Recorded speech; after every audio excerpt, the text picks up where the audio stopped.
and what we must do during a certain situation. But I brought out some books today. These are not comic books. You know, some folks, you may get into the knowledge that you're an Israelite or whatever. Some folks say that's cute, y'all reading the Bible. There is no proof and no artifacts of your forefathers. There ain't on no walls in Egypt. There's no tombs and no prophets. So we're going to dispel some of those myths real quick. I'm going to show a few pictures. This right here, this first book is called Icons. Again, not comic books. If you wasn't awake, you walk right past it in the bookstore.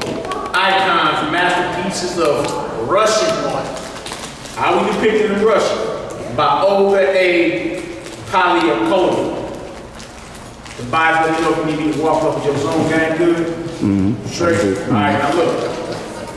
I'm gonna flip over here, the page. Show a few of these when we get started. It's cute y'all reading the Bible, you know, but ain't no proof. Now this right here is the birth of the Virgin. It's the birth of Mary, the mother of the Messiah. And these pictures, this picture right here was painted during the 17th century in Central Russia, while you was a slave here in America. Look at this right here. This is Mary, her father, and her mother. This is how the Russians depict y'all. While you a slave in America, getting your back with 55. Bring it a little closer, you book. Want to bring closer? Yes, sir. Yeah, I thought so. You know, get that right there. You see that afro right there on that brother? It look like Negro. Afro right there. Yes, sir. Y'all little jokers keep it down, man. Y'all see that? Now what the Russians know that you don't know, that you just finding out. Why every depiction of the Messiah outside of the Western Hemisphere, he's a dark-skinned man? But after everybody know that Jews and the Israelites are dark-skinned. Even Adolf Hitler knew that. Yeah, that's right. It ain't bigging him up, you know. He was all hell, but still, you know. He had that enough common sense to know where Jerusalem is, Northeast Africa, Israel. You understand? So this is how the Russians were depicting the Israelites of the Bible in the 17th century, right here. See that? Again, this is called Icons, Masterpieces of Russian Art by Olga A. Polyakova. This was from the 17th century right here, which means this was the 1600s. All right, got some more pictures. It's cute y'all read the Bible now. Y'all ain't got no proof of that. So they say. Let me show y'all something else. Show y'all how to do it. All right, this right here is called The Appearance of the Holy Trinity to Alexander of Sphere, middle of the 17th century, Central Russia. Now, peep how they are depicting these angels and a character bowing to them. Look at that. That's over in Russia, huh? In Russia. What the Russians know, you just not finding out. 17th century again, I mean, this is 1600s. Or you was getting, you know, hung sun up to sun down and picking cotton. You feel me? The whole world know who you are. Make no mistake about it. These aren't comic books. That's right. It is what it is. I got some more too. When you wake up and understand what it is, some people be like, well, y'all ain't got no pictures of no tombs or nobody found your bones. All right, this guy right here to my right when I turn with a Bible in his hand is a depiction of Philip the disciple, and then you got the Messiah when he was young in the temple working on the elders. Look how they got Mary, Joseph, the Messiah, all of them. This is Philip the disciple right here with the Bible in his hand to my right. Look at that Hebrew. And the young boy with perns over his back, that's the Messiah in the temple. Breaking off the elders in the temple, which you read about in the book of John. It's cute y'all reading the Bible though. Y'all ain't got no proof of nothing. You know what I'm saying? Right. So, what the Russians, you go to Russia and see all these icons, dark icons of the Israelites of the Bible. These are all biblical things. You see that? Y'all ain't got no proof. Y'all don't read nothing but the Bible. We only got full faith in the scripture. You know, some of us dive deep and, you know, do a little history and all that. But we only got full faith in the scriptures, but we got plenty of books if y'all think we just, you know, we don't read nothing else. Right. This brother right here got a whole, you see all this up here? This ain't even half of what he got. That's It's got a whole library in the crib. It's a small suitcase. All right, this is another one. Right, the small suitcase. This right here is again the end of the 17th century, Central Russia, and this is the parents of Mary once again, hugged up like they, like they love one another, afros, and Mary parents. 17th century, Central Russia.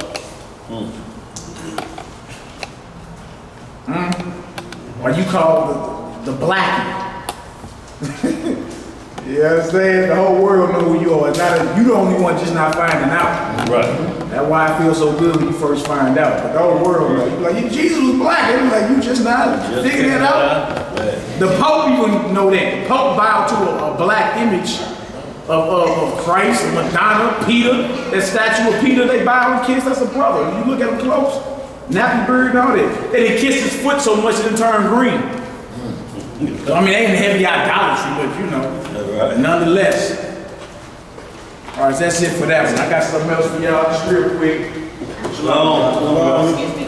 Next thing, Can you tell me the name of that book again, please? Icons, Masterpieces of Russian Art by Olga, O-L-G-A, Polyakova, P-O-L-Y-A-K-O-V-A.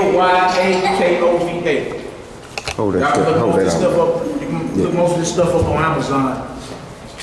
The prices started to skyrocket.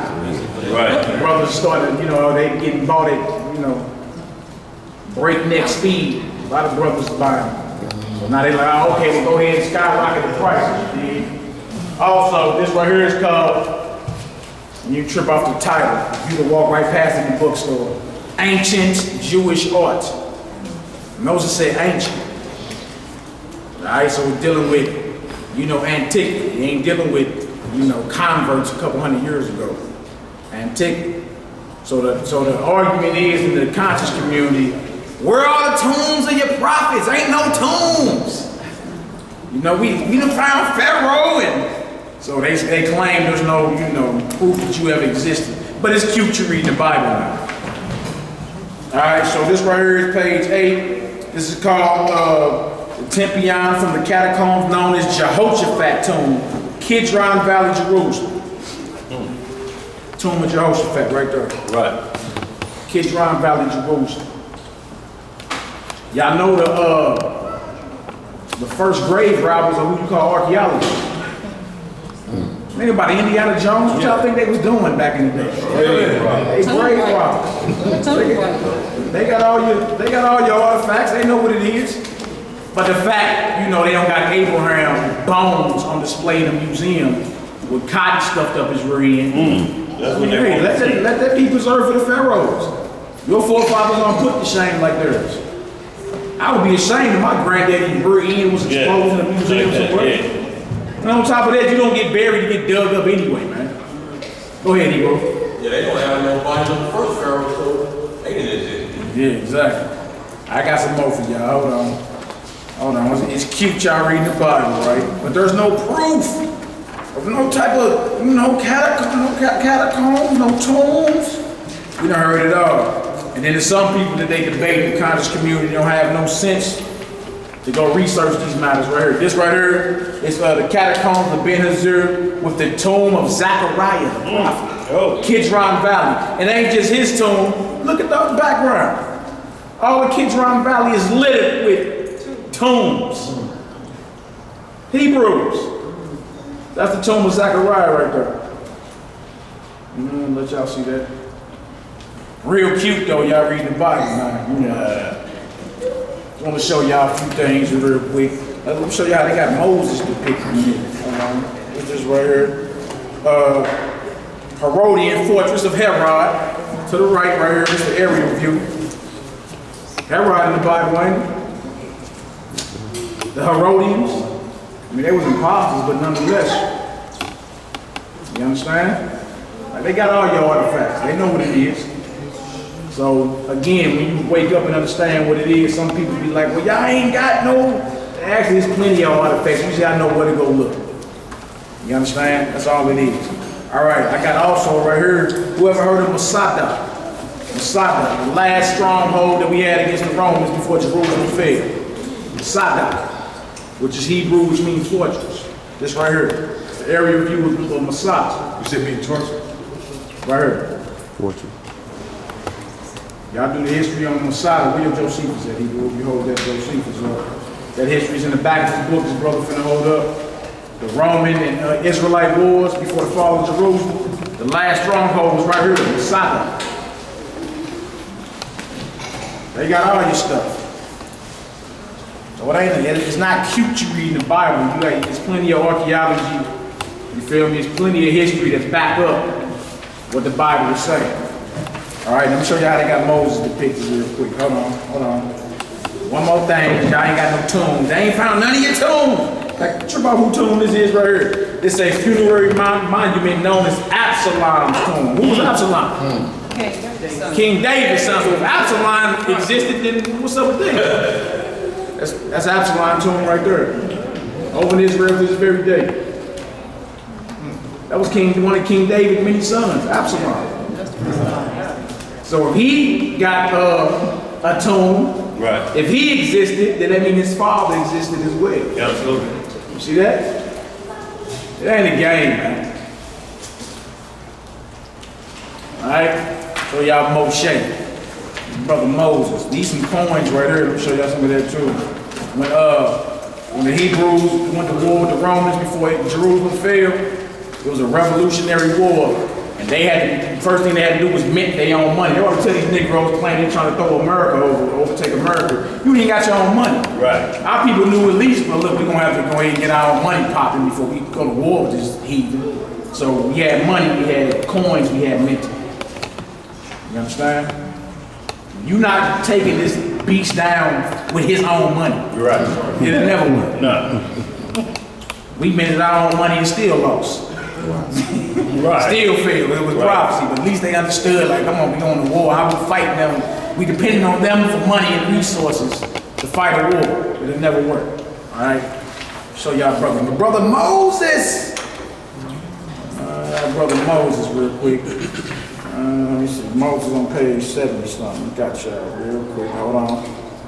That brother Daniel get to his class. All right, now this right here, page 73. It said the Exodus from Egypt, the crossing of the Red Sea, west wall, upper register. Take this off right here. Both these pictures right here. You get close, Moses right here. Moses and Aaron, with afros and all that. Look how they depict.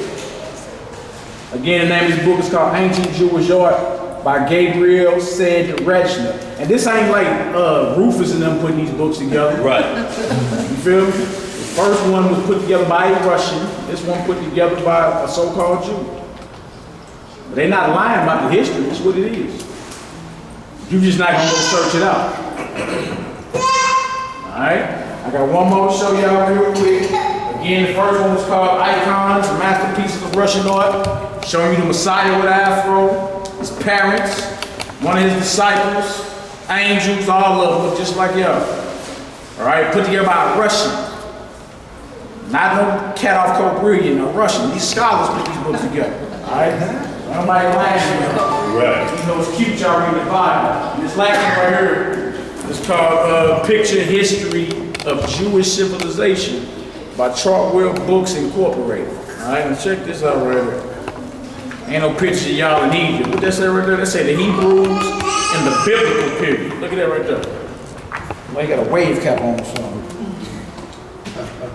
Get that Hebrew? Yes, sir. I'm gonna read the caption. Let me know when you get zoomed in. Good. I'm zoomed all the way in Zoomed there. good. The caption says, a Shemitic prisoner painted on terracotta from the period of the 19th dynasty. They got this picture in Paris right now. All right, so a Shemitic prisoner. We from the loins of Shem, right? Now look at this right here. Over in Egypt, look at the yokes of iron around their necks. Look at these brothers and sisters. This don't look like Steven Spielberg and them, but they people the ones putting this book together. Because when you reach back into any type of antiquity or history, and you're looking for Israel, you're gonna bump right into your people. You ain't gonna bump into no converts, you're gonna bump into your people. And they know that. That's why they gotta put it out. Right. The thing is, you're not gonna go look for it though. All right? And in here, they show who the give y'all a quick little thing right here on who the Edomites are, because that's another thing I heard. Oh, hold on, man, we gotta get this picture. I heard this Hebrew. Look at this Hebrew with these locks, man. Zoom in good on this one right here. It says Assyrian relief showing the Hebrews abandoning Lachish, which had been captured by Sennacherib during his war against Hezekiah. And this is actually in a British museum in London. Look at this here to the right. Look at this Hebrew here. You can zoom in on this with my finger yet? Look at that Hebrew lock, nappy locks and birds. And Hebrews abandoning Lachish when Assyria took down Israel. It's all history. You got that Hebrew? Yeah. Maybe I'll just get that. Y'all come look at some of this stuff in class, get over. That's right. It ain't no thing. I'll show y'all something real quick.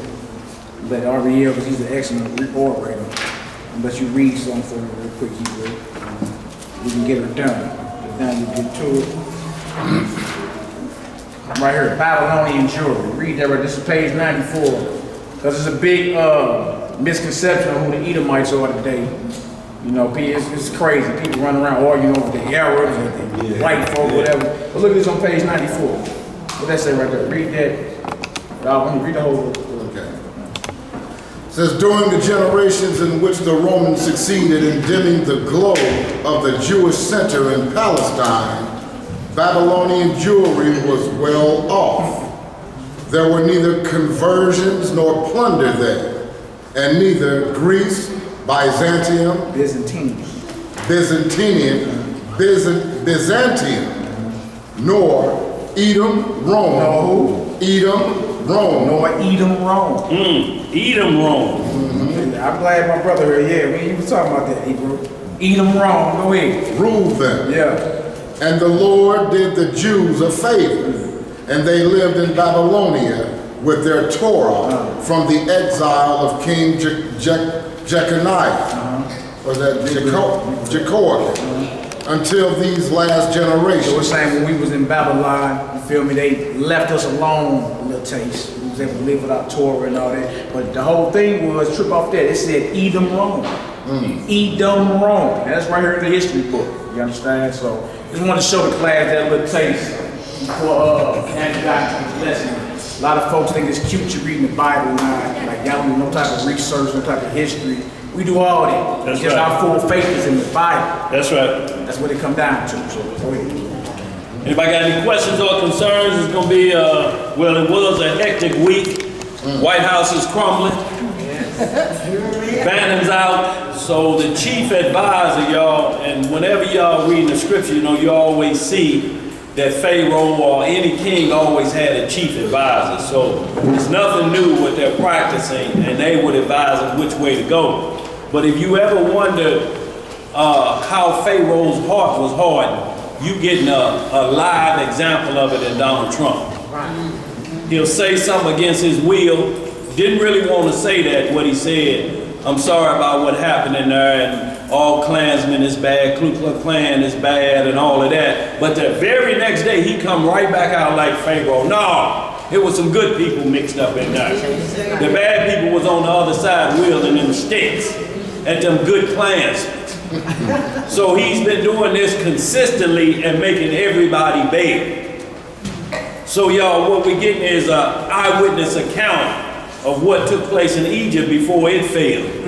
We're watching all of the monuments fall down, just like they shot all the nose off the Sphinx back there and defaced all of their monuments before it came down.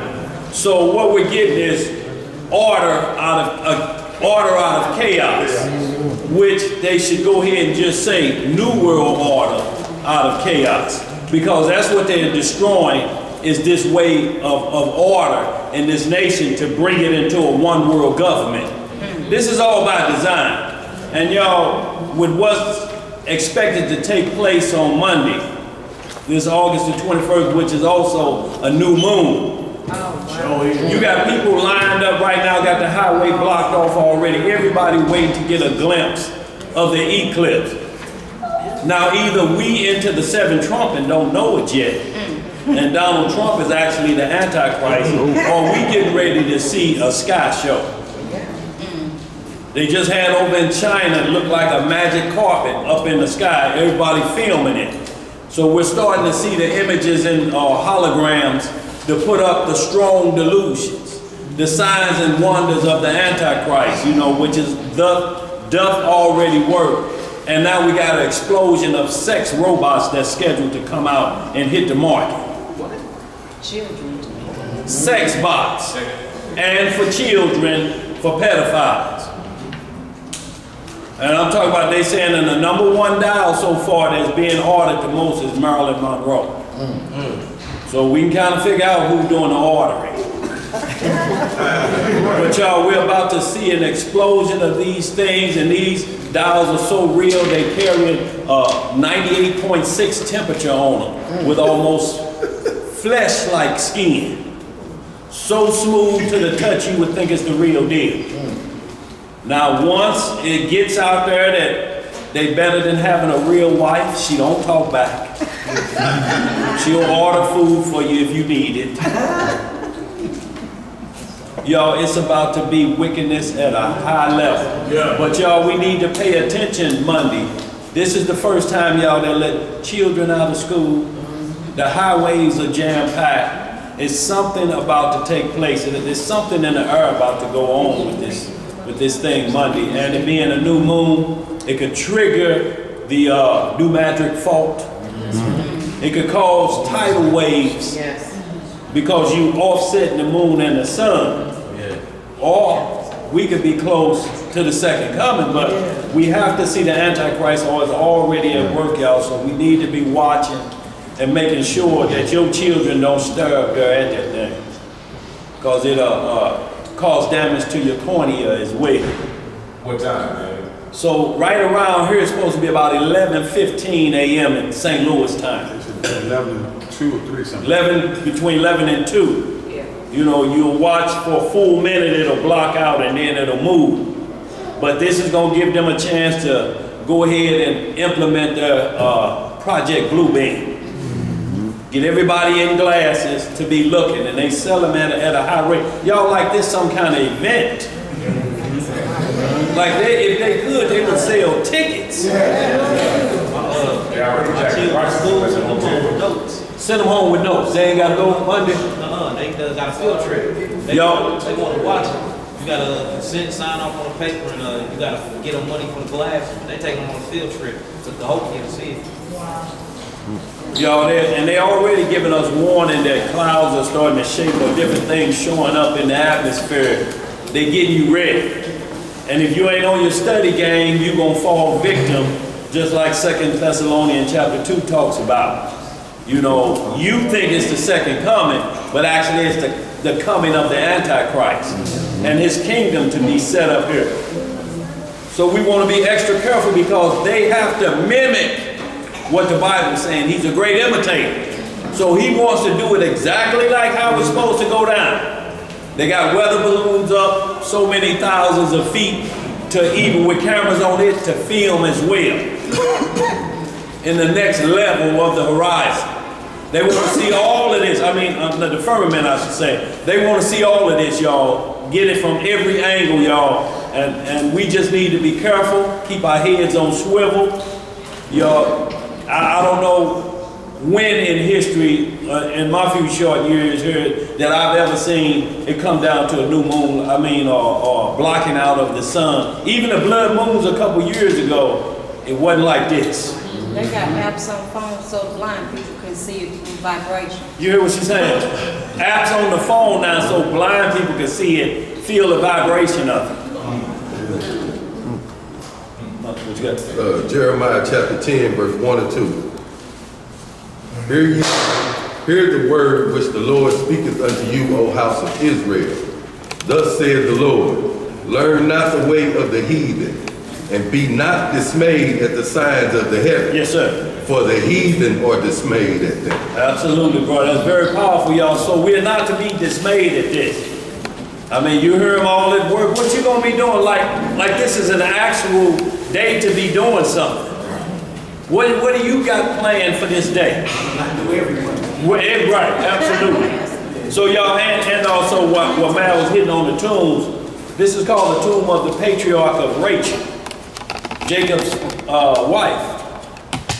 First wife should have been, but the second wife, still to this day, going through the way up through Bethlehem, it was a travel route because she died on the way. So they built a tomb to her. This tomb, it stands today. Y'all can Google this now. Rachel's tomb. So just Google it right now, y'all, and you'll see it sitting there to this day. So we have all of our patriarchs' locations of their burial spots. What they want us to do is dig them up. We don't do it. Resurrection don't dig them up. Don't need to dig them up to prove nothing. How you gonna prove it's them anyway if it ain't nothing but bones and dust? That's gonna be the next problem, ain't it? How we know that's them? Oh, they got their DNA. Right, so, yo, we ain't gonna play around with them games, but what I wanna hit on today is a lot of things we talk about, or we see in the scripture, and it's dealing with unclean or clean, but the deal is until evening.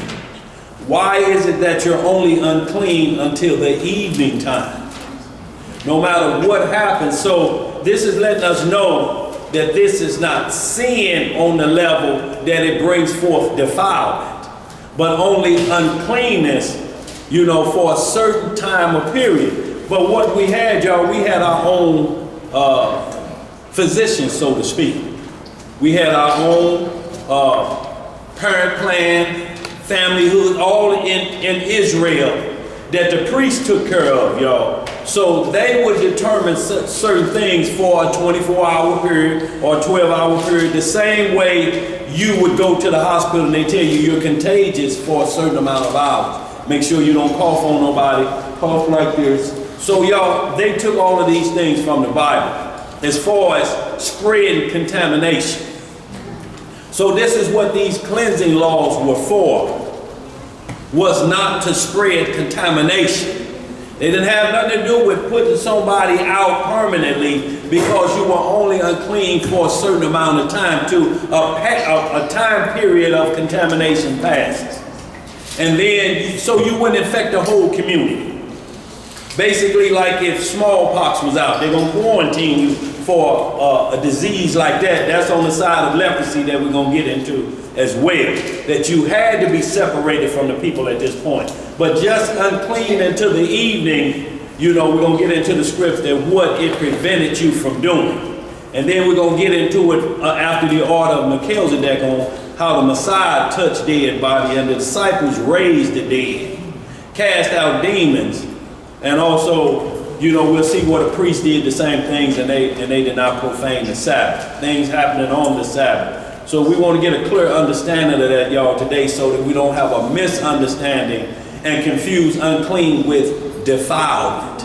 Two different things. So if you will, give me these Hebrew words, unclean, and I may be pronouncing it wrong, Tama, 29, 30, and 31.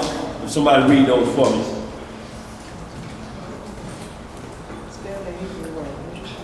TAW-MAY, I believe, how it's labeled.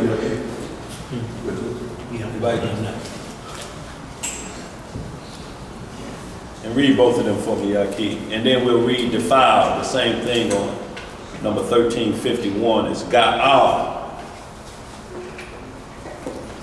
And we're going to hit evening, Erev. Am I pronouncing them right? Okay.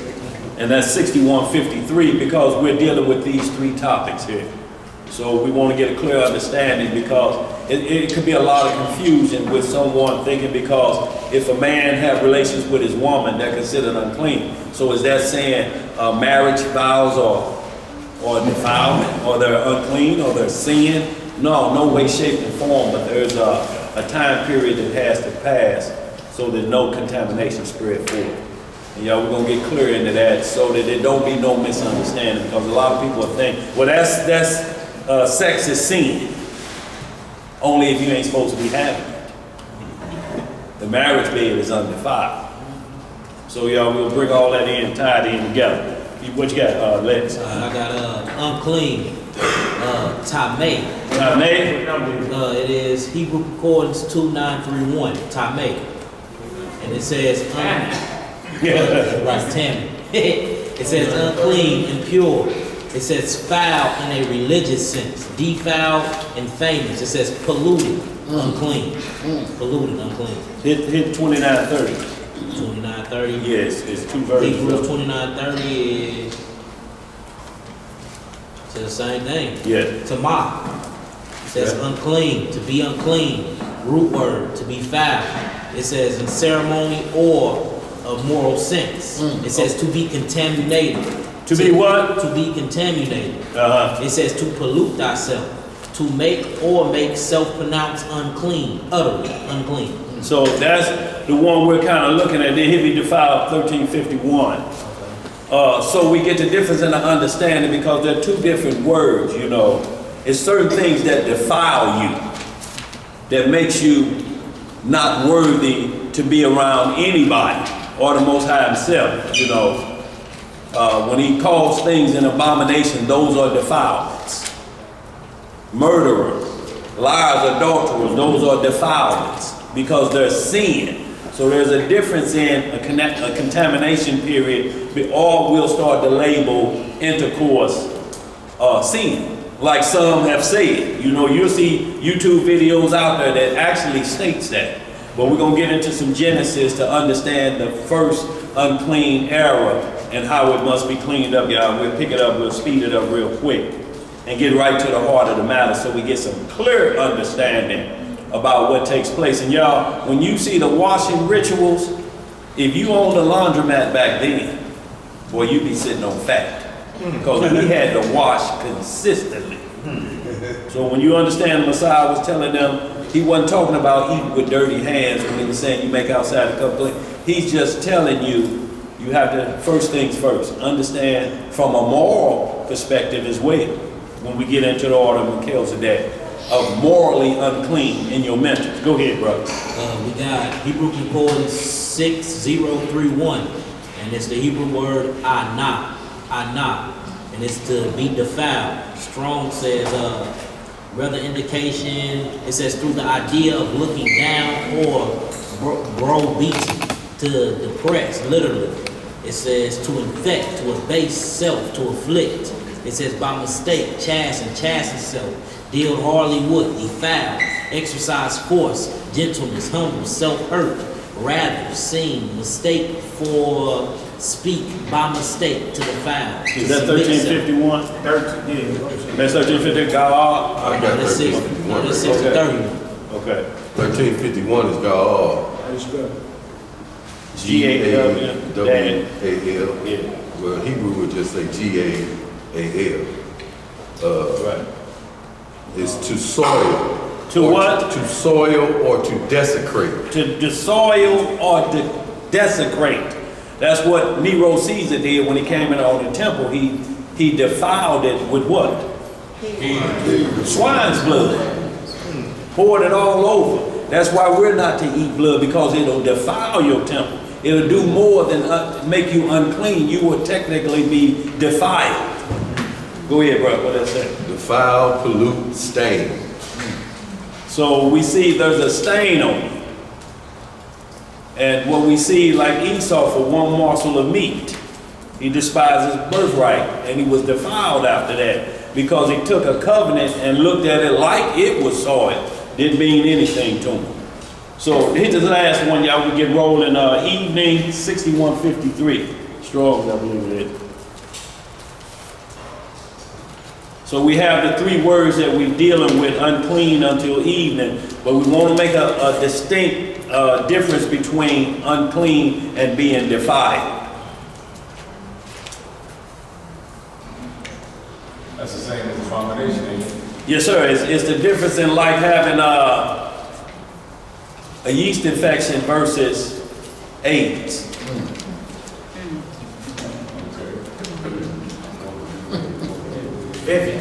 Yeah. That's the wide margin between the two. This one over here, I don't care what you do, you ain't gonna be clean by eating.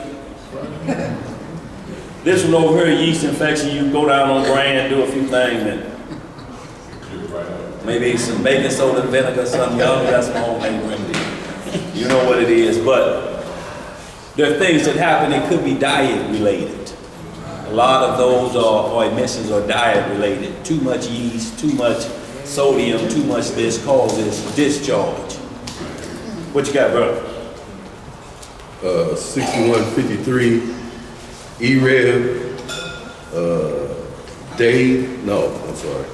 dusk, day, evening, tide, night. Day, evening, tide, night, or what time of period we call twilight. Y'all, twilight is the evening time, but evening is the end of the day before you go into a new day, because day starts at night, at sundown. A new day starts at sundown. That's why the script always ends with the second half of the day, and the morning and the evening were the first day. Now, twilight is that time period or evening period, starts usually roughly, you'll say, y'all don't go back outside, it's too hot out there, go back out in the evening, usually 3 p.m. or so on. But as you get toward twilight, there's a period between the end of that day and sundown. It's called twilight. It's when the street lights come on. It's when you armor roll up your tires and your car is shining, you turn them park lights on and you want to cruise for that 45 minutes. It's a warning time, letting you know you are getting ready to go in a new day. It's the same way as when dusk dawn is letting you know that the night hours are ending, you finna go into the daylight hour portion. That's right. But night always comes before day consistently throughout the Bible. So y'all, let's just get right to it. Genesis 3, and I just want to get right to the part of uncleanness of what happened.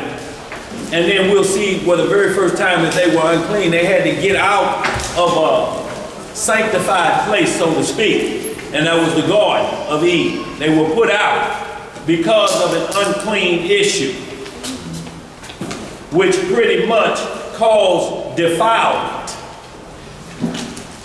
Stain was put on them at this point. So y'all, we want to make a difference. It didn't have anything to do with per se being fruitful and multiply the commandment. What Satan did is try to defile the commandment. Go ahead, brother. Genesis 3, start about 16. 15. Book of Genesis chapter 3, verse 14. Yeah, that'd be good, yeah. Everybody there? All right. Verse 14. And the Lord God said unto the serpent, because thou hast done this, thou art cursed above all cattle, and above every beast of the field. Upon thy belly shalt thou go, and dust shalt thou eat all the days of thy life. So we understand that he was not turned into a snake because of Isaiah 65:25 says it's just a pronounced curse on him. That since he was already supernatural, it didn't happen then, just like Adam wasn't put to death that same day. Adam lived 930 years.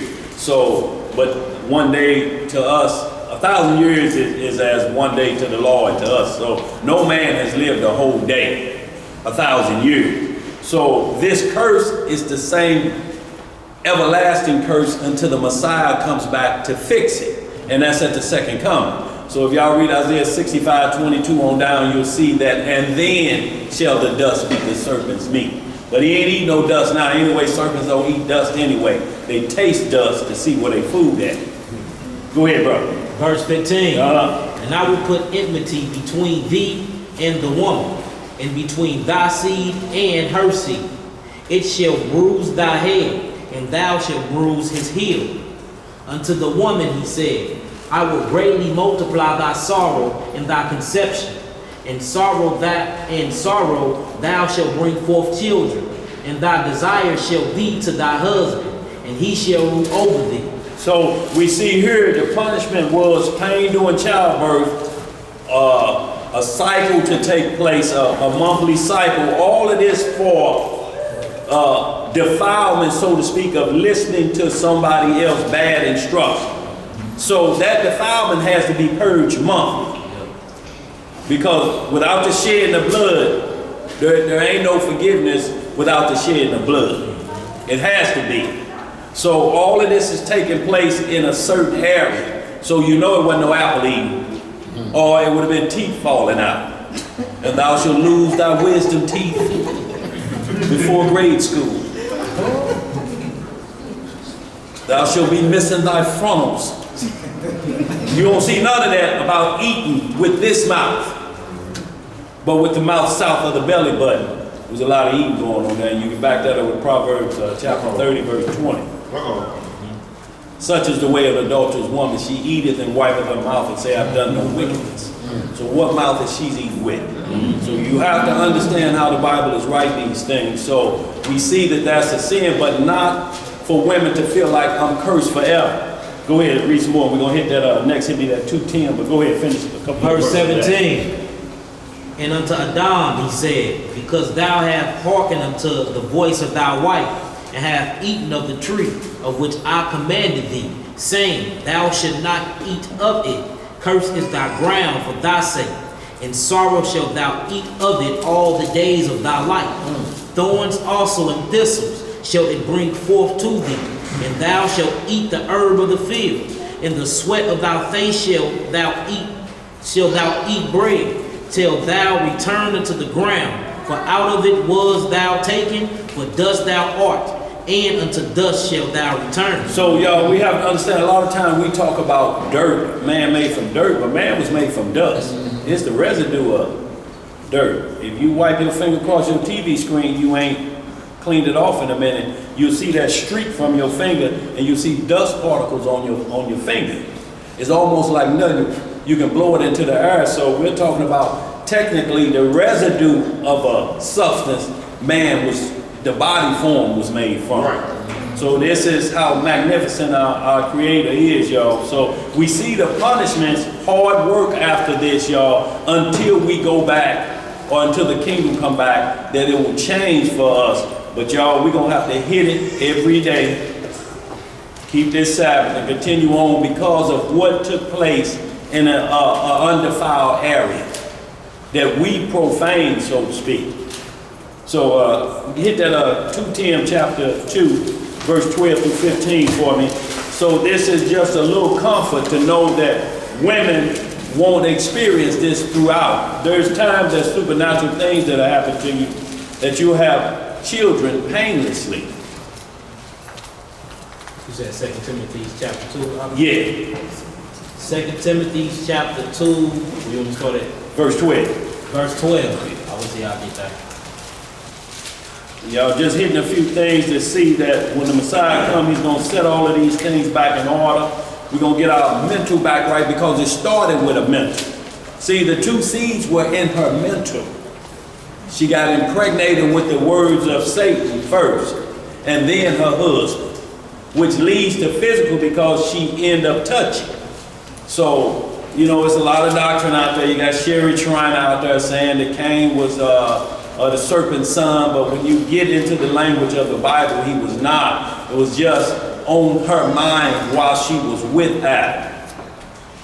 Just like if you have somebody else on your mind while you're doing something else with somebody else. You know, you can actually bring these things into existence, y'all. You having your way with Bill Duke, but you thinking about Denzel Washington, hoping that the baby looked like Denzel. Y'all, this is supernatural, powerful consciousness that we have in our body, y'all, that controls your thought process of right and wrong. And this is what we have to get back to. The moral part of when it's in unclean, you're not moral anymore. You're not thinking consciously anymore. It's just all flesh.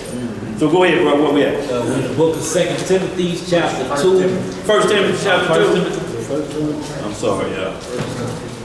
Right on there. Thank you, bro.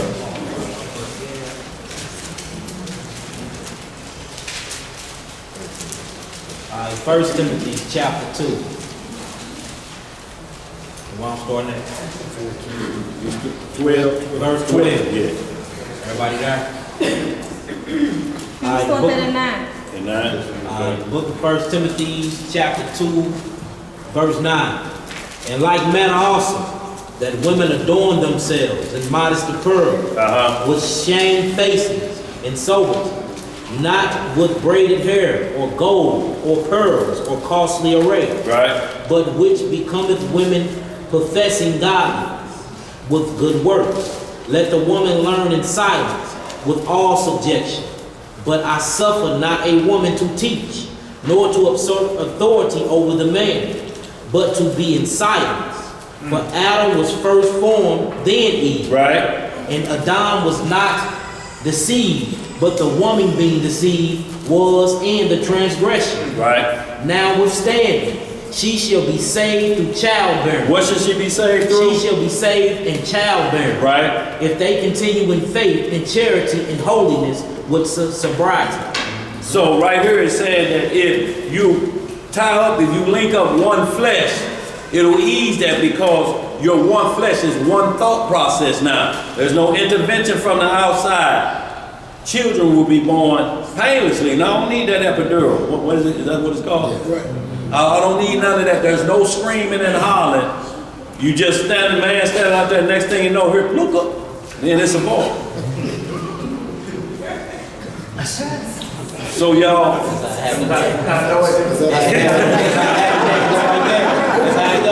hey, well, look, when you get into some of the lost books, the emphases of the Messiah, the midwife, and also in Egypt, when Pharaoh was trying to kill us, they say the babies are being born so fast that we don't even have time to nurse. They already popping out that quick before we can even get there. Before we wash our hands and walk back in like this, they already out. And the Messiah was born the same way. It say there was no pain, and they say a light shone in that tomb area, in that cave area where they were when he was born, and there was no blood, no pain. She wasn't hollering or none of that. So if y'all get into the emphases of the Messiah, y'all see a lot about how he was born and what happened. So he came to clear that up for everybody. See, the midwives, they was like, hey, there's something going on with here. This is a supernatural people the way they birth. You know, long as we got our mind set together and there's no chaos in between the two. All right, y'all, so we're going to get right to it. Leviticus chapter 15. And y'all, these are what we're talking about, contamination laws and unclean just until the evening. And why was the evening? Is because we had a morning, noon, and evening prayer. The evening prayer was pretty powerful, like what we call the number one prayer between 2 p.m. and 3 p.m., the hour of prayer, or what we consider the evening prayer. It's a time that when the waters were troubled in a pool of Shiloh, around that time. It's the time that the Messiah gave up the ghost. It was about the 9th hour. And if you do the count, you do from 6 to 7 is 1. 7 to 8, 2. 8 to 3, no, I'm at 9. Yeah, I'm way off, but y'all do count from that. Yeah. But most of the time we think it's 3 p.m. to 4. It's technically from 2:01 to 2:59, and then the 10th hour starts at 3 p.m. technically, because you got to end back up where you started. You can't go an hour over. If you make 3 o'clock to 4 o'clock the 9th hour, your day gonna end at 7 p.m. instead of 6 where it started. You have to always like the Sabbath. The Sabbath don't start Friday sundown and then it go to it picks up Saturday to sundown the next week. It's consistent with Friday sundown every week, 52 weeks, non-stop. Go ahead, brother. Leviticus 15 chapter. We'll start at 1. Yes, sir. And see, y'all, what we have here is the first 18 verses are strictly for a man. And these are cleansing processes, y'all. We were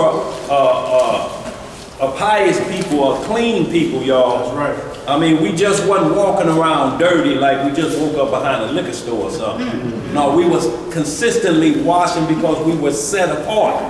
We were a sanctified people, set apart from the rest of the world who may have took a bath once a year. Go ahead, bro. Reading in the book of Leviticus, chapter 15, verse 1. Yes, sir.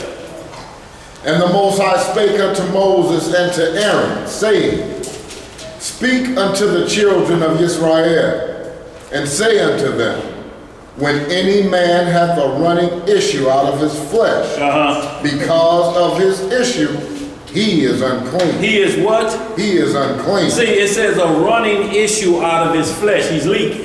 Hey, what's that called? He's leaking. So, I mean, y'all, and look, these things can come from various things. First being on the lighter side, a yeast infection or a bladder infection. So we're not just talking about bad intercourse. It could be bladder infections that cause a running issue. So you're unclean. Go ahead, bro. Verse 3. Or the big one, STDs. Yeah. This is saying that's a running issue. You can't do nothing to stop it. You can put all the cotton, you can stick a Q-tip up in there, but it's coming. Go ahead, bro. Verse 3. And this shall be his uncleanness in his issue, whether his flesh run with the issue, or his flesh be stopped from his issue. It is his uncleanness. So short term or long term, it's unclean because the body is discharging bad toxins. So that's what we want to make clear, because this is a living book. It has to deal with every aspect of our life, even doctor visits. And it gets personal. Just like you go in there with your doctor and he like, you need to pull all them clothes off. Or pull them shorts off too. This is getting down to that. Pull them shorts off. Let us see what's going on. Go ahead, bro. Verse 4. Every bed whereon he lieth that hath an issue is unclean, and everything whereon he sitteth shall be unclean. Because it's contaminated, so to speak. It's a contamination. If that drips on something, if it get on something, anything, is why you see more and more signs in the bathroom, wash your hands. Some people go right out. That stall door closed and it smell like they need homicide tape put up in there and walk right past the sink. And what's the most filthiest thing if you Google it right now? The doorknob. Go ahead, bro. Verse 5. And whosoever touches his bed shall wash his clothes and bathe himself in water and be unclean until the evening. Because see, that technically gets rid of mild contamination. All you have to do is wash hands. That's why the doctors wash their hands so much. They come in, you be like, he gonna wash all the fingerprints off his hands. They constantly washing. Every patient they go to see is constantly washing, and you should do the same thing. You know, if you coughing and hacking, and they used to teach people how to cough in their hands, but they had to stop that because it's spreading a lot of contamination at that point. So they'll have children sneeze like this or cough in the center of your elbow, you know, so not to spread that. Because it only takes real quick before you get a scratchy throat, don't it? Huh?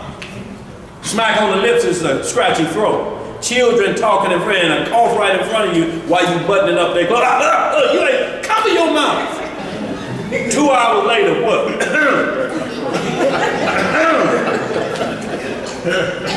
That boy done gave me his coat. Transferring it that quick. Go ahead. Verse 6. And he that sitteth on anything whereon he sat that had the issue shall wash his clothes and bathe himself in water and be unclean until the evening. Right. And he that toucheth the flesh of him that hath the issue shall wash his clothes and bathe himself in water and be unclean until the evening. And if he that hath the issue spit upon him that is clean, then he shall wash his clothes and bathe himself in water and be unclean until the evening. Now, this nation has a law that they'll lock up anybody that has a permanent or defiling running issue, such as AIDS or chlamydia or any of those big ones. That if you spit on somebody, they'll lock you up.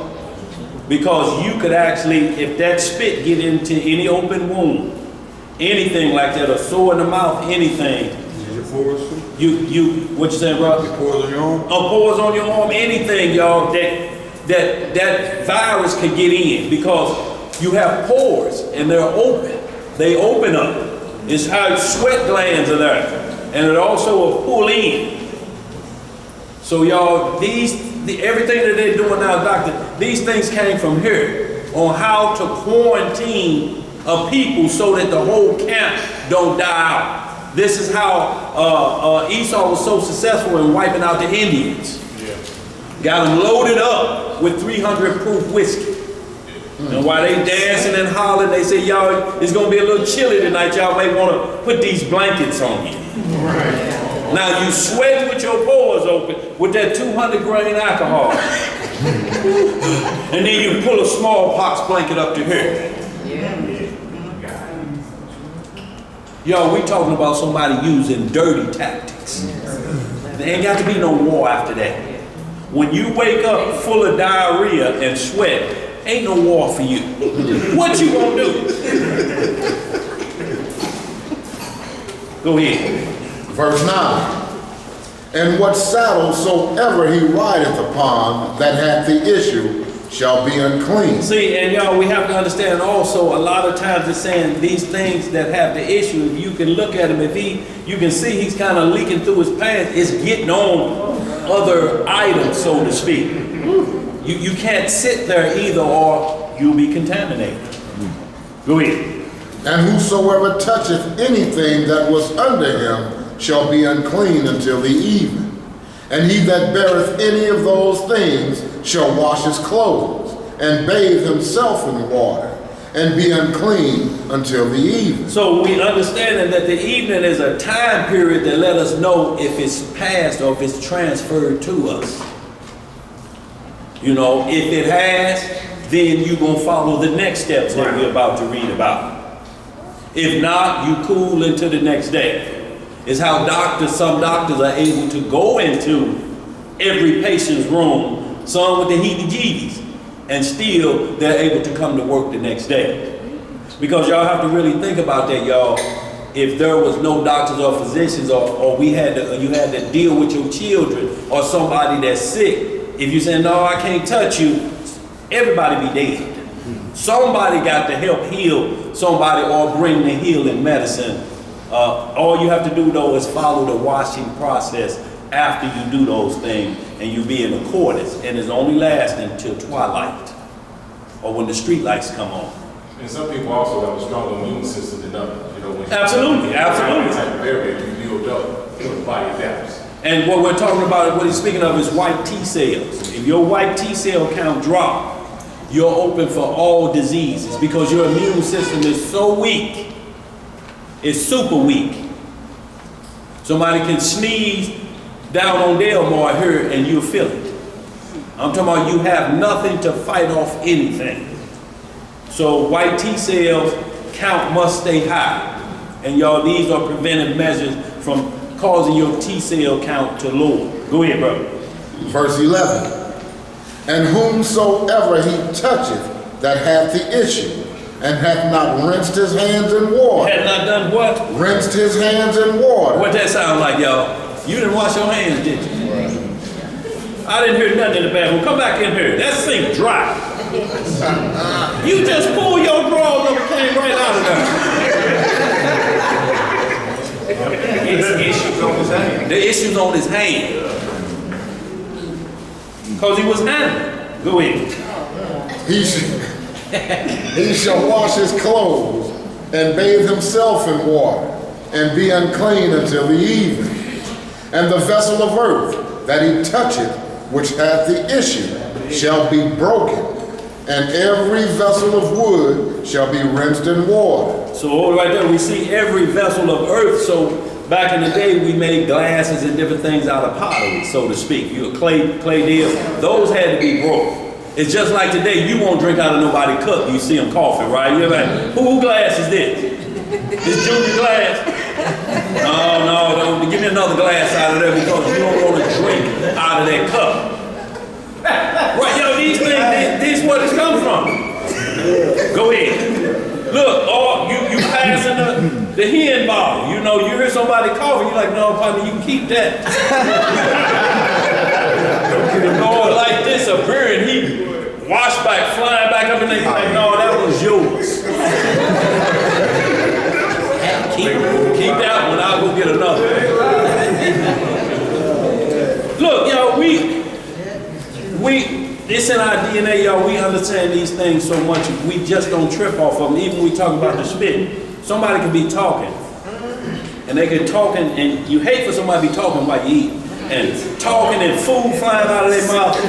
You can have a big old meal like this, and if it hit right there, ain't none of this getting eaten. You will sit there like, you like, oh, you ain't gonna eat that. No, man, for some reason, not the same. I mean, you automatically defile this whole plate unclean. I shouldn't say defile. But it's unclean because it flew out of there. And look, you be talking, somebody spit or fly and hit you on the forehead, and for some reason you won't do this, you be just standing there like it's burning like acid. You be like, will he shut up so I can wipe my forehead? And then you go look in the mirror. Y'all, we already know these things, y'all. It ain't no coincidence we do it like that. Go ahead. Verse 13. And when he that hath an issue is cleansed of his issue, then he shall number to himself 7 days for his cleansing. Hold it right there. But what I want to say about also that wood, if it's any utensil that you use like wood, like spoons today, all cleanse those is hot water. You know, but a cup that was made out of that, because it's made out of dirt, the contamination can get within it. Because it has pores in it, right? You know, because it's basically made out of earth. It's like we are. Like we are. So, but wood and different things, or spoons and different things, that's why they tell every restaurant, make sure it's at least 1,500 degrees. And it'll kill all the germs off of that. Go ahead, brother. And wash his clothes, and bathe his flesh in running water, and shall be clean. Running water. And See, what did that running water do to him? And he shall be what? he shall be clean. So y'all see that washing, just getting in the shower, taking a bath, it cleanses all else, it washes those toxins away. So y'all, baths are very important. Notice it said running water. It didn't say stagnant water. Right, running water. The water that you sitting in, running water. Shower, so it brings it all down the drain. Now look, a lot of times you may not be in position, may not be where you can get to running water, or the sink may be the running water. Right. But you have to wash them areas. You don't have to wash your whole A, but you have to wash your A hole, because that'll stink. So in case you're in a position like in jail or something, so in certain situations. Hey, I'm just saying, because you have to wash the underwear too if you don't. Right. Because there'll be a streak in there. Y'all know what I'm talking about. It's funny because it makes sense. It makes sense. Go ahead, bro. All right, verse 14. It's Bible study,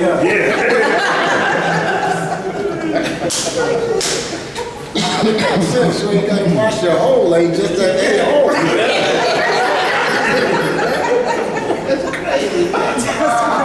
Oh my goodness. Verse 14. And on the 8th day he shall take to him 2 turtle doves, or 2 young pigeons, and come before the Most High unto the door of the tabernacle of the congregation, and give them unto the priest. And the priest shall offer them, the one for a sin offering, and the other for a burnt offering. And the priest shall make an atonement for him before the Most High for his issue. And if any man's seed of copulation go out from him, then he shall wash all his flesh in water, and be unclean until the evening. Now, remember I was talking to a brother pulled that and said that this makes be fruitful and multiply sin. This is not sin because we're moving into the next level now. Now we're talking about intercourse. See, now we're talking about seed of copulation, or seed of birth, so to speak, or pregnancy, so to speak. You know, now we're moving into a different area. The first area was just diseases or minor infections, you know. There's certain things you be unclean until the evening. Until the evening. Verse 13 was going to somebody that was cleansed of an issue. Yeah. He had to number 7 days. An actual issue, not just, you know, certain things happen. Like nocturnal emissions or something. That's right. Wet dreams or something, man. Something like that. You unclean to the evening. Based off whatever it been touched, you gotta wash that. Say you got on your hand, you shook somebody's hand, Right. that person was clean to the evening. 13 is going to an actual issue somebody that had.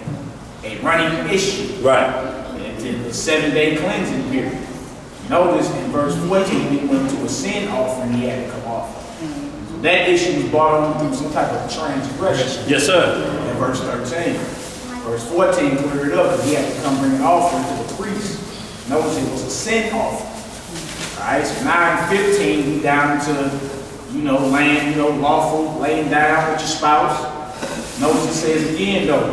What does it say, verse 15? Read it again. I mean 16, my bad, 16. And if any man's seed of copulation go out from him, then he shall wash all his flesh in water, and be unclean until the evening. See, so this is the term, even if you don't understand, you always know somebody got to go get the rag. You know, so this is what it's talking about, y'all. Or you got to get up and go. This is why every hotel, they change them every day. Supposed to. Yeah. They supposed to. But I knew boy I worked with it, they ran one of them Motel 6 or whatever. He said a lot of them got locked up when them Indians them Indian nations came over there, and they was doing what's called popping sheets. Take one off, pop it and turn it and put it back on. That's spreading contamination. Shalom, y'all. So y'all, we got a lot of things that the world already know about that we see with our eyes on this level.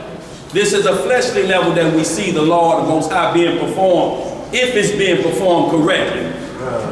You know, so you have to even be careful that if you put a sign on your door, say don't come in here. You know, or, you know, leave my sheets here. We'll change them ourselves. Just don't need you in here. Y'all in here. You know, so and they'll leave everything, all the towels, everything by the door, and you do your own thing. But they change them daily, they're supposed to. Because you don't know, somebody else was in that room 2 hours before you. Go ahead, bro. Verse 17. And every garment and every skin whereupon is the seed of copulation shall be washed with water and be unclean until the evening. So, y'all, the bed sheets and comforters should be washed more than they are. Yeah. Sometimes they're on there half a month. So y'all, these are the things, y'all, we have to be aware of. That, you know, you may not be thinking nothing's there, but if they come in there with a black light, like they do on them crime shows, because that's blood, y'all. That's what it's composed of. Blood, DNA. It shows up on a black light, don't it? Yeah. I mean, they put that light on, you see stuff, you be like, oh! The naked eye can't see. I mean, stuff everywhere on the wall is still there. You be like, what the heck? What they was doing up in here? Black light will show it all. Lint on your clothes, lint in your hair. And they can show blood after it's even been washed with bleach. It's still a show up. It's that powerful, y'all. The blood is that powerful. Go ahead. Because the life is in the what? Okay, go ahead. Verse 18. The woman also with whom man shall lie with, seed of copulation, they shall both bathe themselves in water and be unclean until the evening. So these are baths here. This is the difference here. So you can take a bath on these, you know. Both of them get in water, but the first one, it says, any man's seed of copulation go out from, how does a man's seed of copulation go out from him without a woman? Two different ways. One is Deuteronomy 23:10, if somebody grab that for me real quick. About that Deuteronomy 23:10. And y'all will see the ways that these things happen.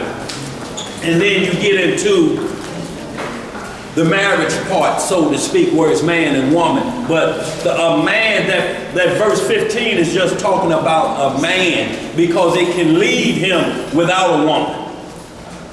Deuteronomy, book of Deuteronomy 23, verse We're going to 10. come right back to this Leviticus 15. It's just something very important in the law of Deuteronomy 23 and 10. Go ahead, bro. Deuteronomy chapter 23, verse 10. Camp sanitation in wartime. What is it called? Camp sanitation in wartime. Verse 9 and 10. When the host goeth forth against thy enemies, then keep thee from every wicked thing. If there be among you any man that is not clean by reason of uncleanness, that chanceth him by night. That do what? Chanceth him by night. Then shall he go abroad out of the camp. He shall not come within the camp. But it shall be, when evening cometh on, he shall wash himself with water, and when the sun is down, he shall come into the camp again. See, so this is saying out in war, and a man's seed go from him. So a lot of times, you know how army barracks are. If multiple men arrive, some of you get up and you got the soggy shorts. Because You've been dreaming about your woman. you've been dreaming about your woman, you're out there at war, a nocturnal emission. In other terms, if you look it up, it'll just simply say a wet dream. Yeah. Most young men experience this because they get an explosion of testosterone when they reach puberty. And that's what lets you know a child is ready to produce life. So now he has to come up under these laws. So that's the age of accountability for both man and woman when they reach puberty. Because they're going to get an explosion of testosterone. And these things may happen to them while they're asleep. Now, I want you to think about the conscious and moral power or supernatural of what's going on here. You land flat on your back. No grinding, no friction, and it goes, boom. You couldn't do that if somebody paid you Powerball winners right now, what your eyes open. Not without no friction, you can't. So y'all, these are how things we're talking about, how powerful the mind is, that the Most High say your mentals have to be clean, so that your flesh don't become unclean till evening. You have to be in your dreams because Satan attacks in your dreams. That's why the evening prayer is so important, because you're going into the night hours of the day first, where you're going to be asleep. He's ready to attack then because your arm's flat on your side. You can't fight him off like you could if he just walked in this room right now while you woke. You can sell wolf tickets this way. But he like to come when you sleep, and if he see what you keep flicking that channel to, or what you keep Googling back to, guess what's coming in your dreams? That person. And in your mind while you dreaming, he always makes a way of escape, just like if you was woke. The phone will ring at 3 o'clock in the morning, which is considered the flip side of the hour of prayer. It's called the witch's hour. It's still the hour of the Most High. All hours are his.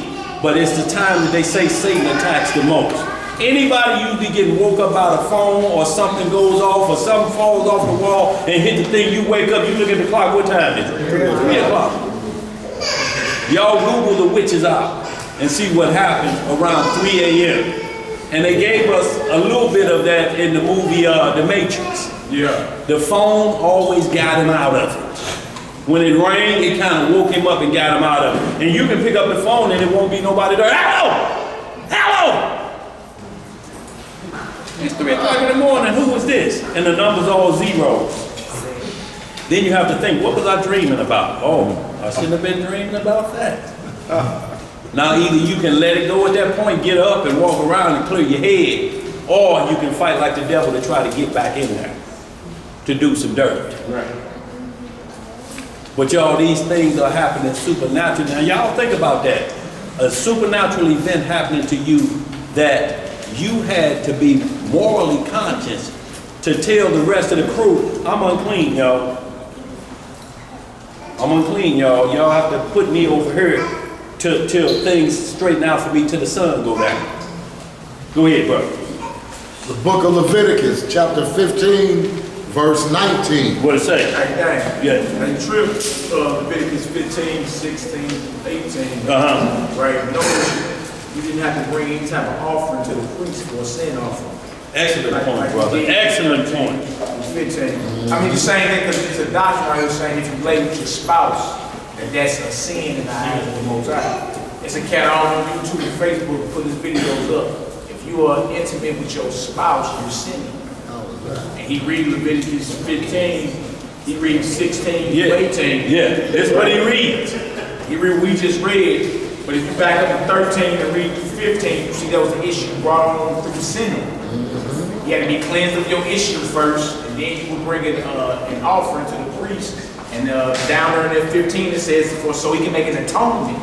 What does atonement mean?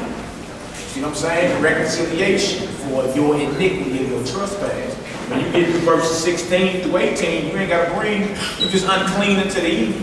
You don't got to bring no type of offering to the priest. You don't got to make no type of atonement or anything. You understand? So that's the difference. If y'all run into that doctrine saying that you're not supposed to lay with your spouse because that's sin. You understand? Like, that don't even make sense. Some people out there pushing that. If you get physical with your spouse, you're sinning. Or the scriptures say you just go through a period of uncleanness until the evening. You're supposed to wash, bathe, get yourself together. Right. Like you naturally do anyway, you should. Right. You naturally do that anyway. Right. You know what I'm saying? But it don't say nothing about bringing an offering to the priest so he can make an atonement for you. 13 through 15 has to do with an issue that was brought on you because of some type of transgression. And notice that he was put apart 7 days. Right. And had to bring an offering after he was healed to the priest so he can make an atonement. But 16 through 18 don't say nothing about that. You see? So I'm just throwing it out there so y'all can watch. Absolutely. And what it is seeing your shorts with stains in them and you do it again. You try to make yourself think, oh, ain't nothing really wrong. Maybe I strained myself. And you do it again. Now you're spreading contamination because everything the Most High do, there's warning signs. He don't do anything without a warning. He said, I will always make a way for you to escape, transgress. So everything that happens to us come by warning. A lot of times we won't go to the doctor. Why? Because he might tell me something. Don't you want to know that? If something's wrong with you? Don't say nothing. No, don't say nothing. So you don't want to know, but you don't have to tell them they already feeling it. It's just like when a child reaches the age of accountability, a boy's voice crack. Daddy, we going out to the session. That boy reaching manhood now. And you'll know it when he reaches because he starts smelling his own urine. Want to walk with his chest out like this. You ain't partner, you can put that chest back in the closet. There's one king up in there. And a young female, she gets real tender, and you start calling the aunties. I think it's about time for that girl. It's about time to get that party going. And y'all actually throw a party for that. For a young woman reaching a flower. But all of these are warning signs from the Most High, just like a cold coming on. Just like anything else. If you stop it right here, but if you let it get here and you get down in your chest, trouble. But we can ignore it when it's just right here, when you're feeling a little sore right here. That's when you can attack it quickly. But if you negate or neglect and let it get down here and then it get here, then you'll be coughing right here because of the pain, because it's right there in that solar plate. You start be coughing. That's when it just got, it hurts so bad now.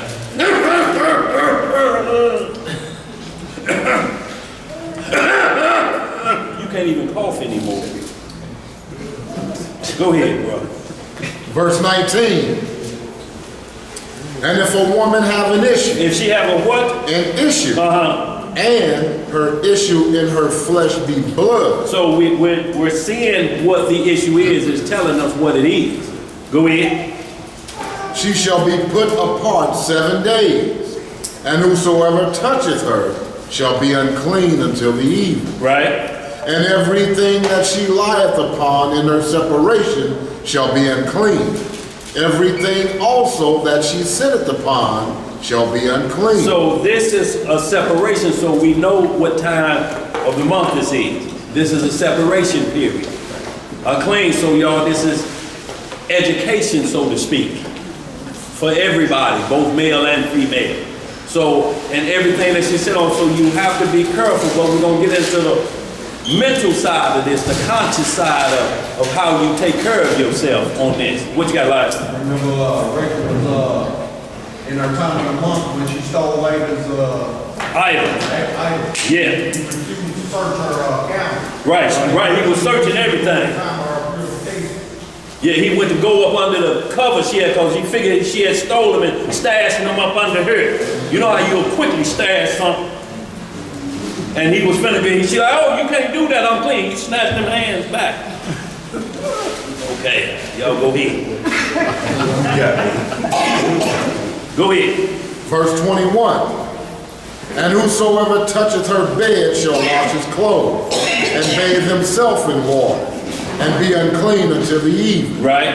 And whosoever toucheth anything that she sat upon shall wash his clothes, and bathe himself in water, and be unclean until the evening. So we see in here that this is only until evening type thing. It's not a thing that where you look at your woman like this, and you looking at her like this now. No, get away around her. It's just till evening.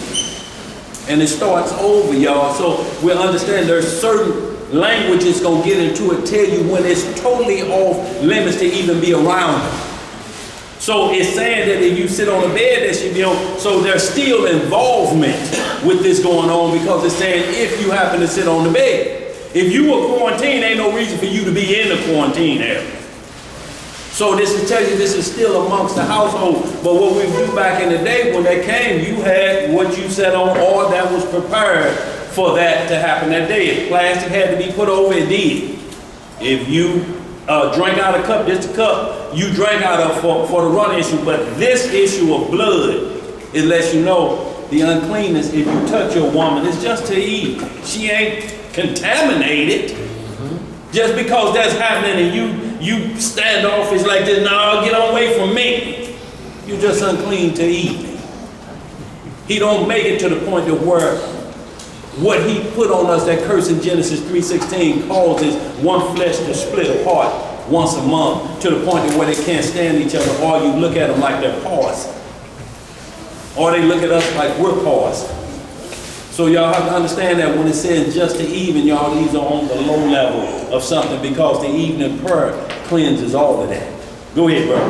Verse 23. What it say? And if it be on her bed, or on anything whereon she sitteth, If it be on. Right, see that?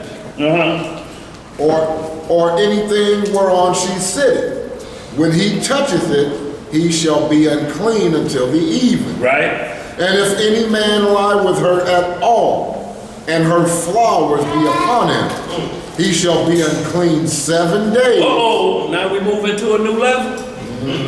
7 days for this. Read that again, start that over. And if any man lie with her at all, and her flowers be upon him, he shall be unclean 7 days, and all the bed whereon he lieth shall be unclean. So now we're talking about can't contain yourself, or as sometimes things happen, a woman say, hey, you brought it down. No, that was too close. If this brought it down, you already had the warning signs. You felt the tenderness. It may have been already a gap in there, and you're like, well, I ain't gonna lose it. Come on, we still got time. I ain't seen nothing yet. And then point to me. You brought it down. No, you didn't. It was on its way. And you have to be separated. Now you're unclean for 7 days. Now who gonna admit that as a man? Or do you just come in here, or you gonna say, well, we ain't seen him in 7 days, what happened? No, so we have to be fair on both sides, y'all. If you know that didn't happen, and there's pink looking in your shorts, you know where you're supposed to be for 7 days. Let's read some more.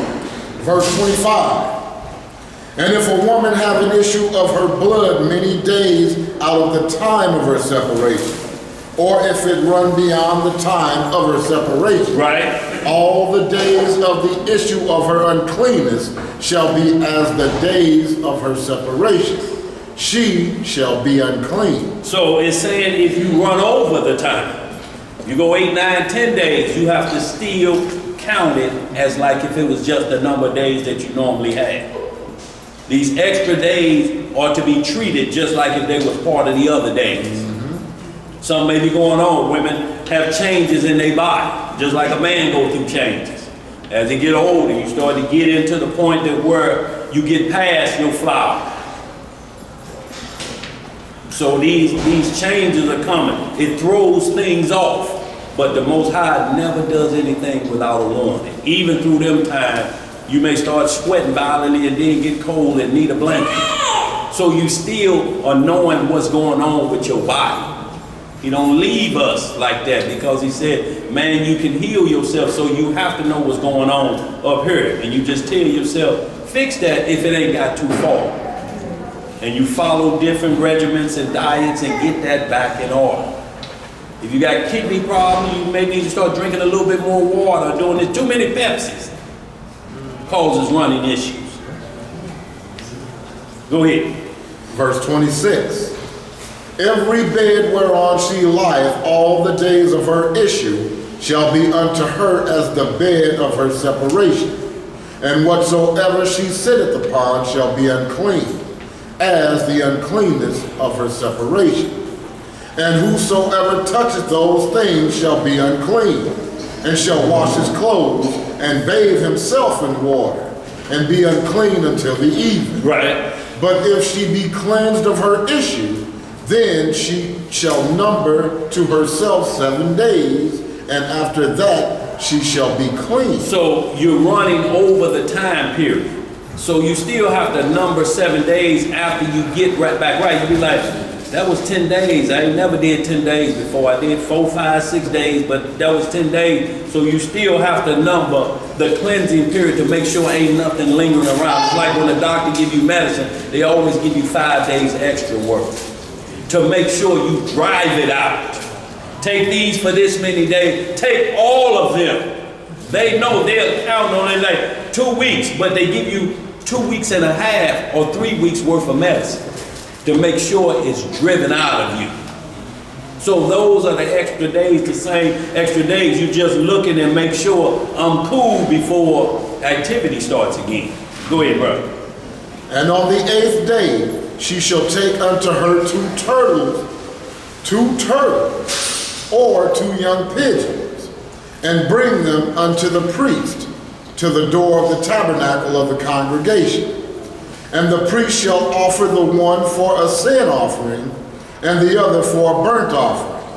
And the priest shall make an atonement for her before the Most High for the issue of her uncleanness. Because these extra days could be caused by sin. You know, being angry, being mad, it creates certain things that have to be purged. So, y'all, you have to understand this thing. This is why she's offering something now, because there's extended time. Something may have happened. Something may have happened up here to cause that, to get her back in check. You know better than anybody. And so that's why women, you start to think, man, what I done did. It's a self-checking for you to start to go back. What I did the same way for like the man. Oh, this been going on too long. You have to do some self-reflection and ask what's going on. Or do I spread this to the next person?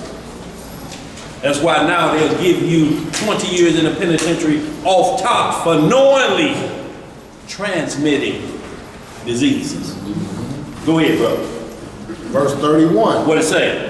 Thus shall ye separate the children of Israel from their uncleanness, that they die not in their uncleanness. That they do what? Die not in their uncleanness, when they defile my tabernacle that is among them.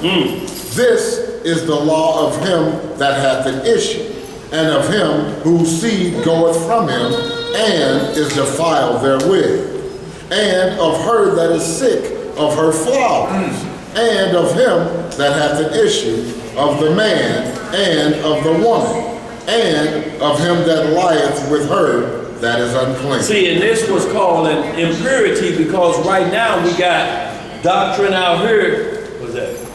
We got doctrine out here now that certain Egyptian rituals, grotesque, the Egyptian rituals, man, that were, they take that cup around that time. In the Egyptology doctrine. Yeah, they say the blood of the woman make them like get them powers. Drinking medicine. Yeah. They do it now when they first kill on the animal, they drink the blood, don't they?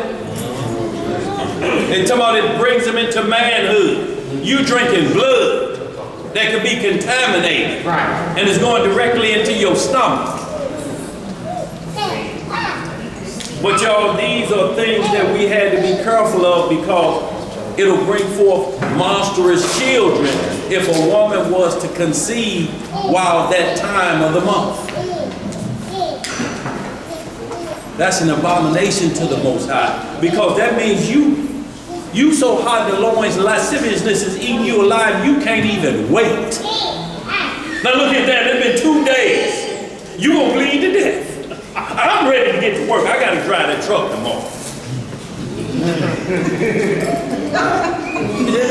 It's gonna be all right. We got some soap in there. And push off the laws of the Most High. That's an abomination to him to do that. Give me a little bit of Ezekiel 18. Go ahead, man. Anything, they some rappers. Tell me about that, They man. rap about what they do during that time of the month. You get too graphic. Right. They rap about it. What's that boy name? Kevin Gates. Yeah, some of y'all who listen to her, this music know what he say he'll do during that time of the month. Pure abomination. Pure abomination. Give me He said he throwing down that time of the month. Full plate. Give me that 18 and 6, bro. 18 and 5, yeah. Ezekiel, Verse 4, I'm sorry. Y'all, we're going to the book of Ezekiel. We're coming right back and finish off that Leviticus 15. We're going right to Leviticus 13, y'all. Then we're going to jump into the New Testament, y'all, because we want to hit it from, and then what we want to do, y'all, to make y'all understand unclean ain't always bad because there were animals that were made unclean. But they were made unclean to eat. But they were not unclean because the script says, and it was good when he made it. They were made to clean like pigs are the trash cans of the earth. Shrimp, catfish, and lobsters are the trash cans of the sea. That's a good thing. So they clean all the doo-doo out of the earth and out of the water so you can eat your tilapia, buffalo, and jack salmon. But this is their job. You can't then go grab them and start eating them up and talk about them like you really eat something. You eat out the trash can. Girl, we went down to Red Lobster and I had crabs over here. I had shrimps over here. You talking about eating out the trash can.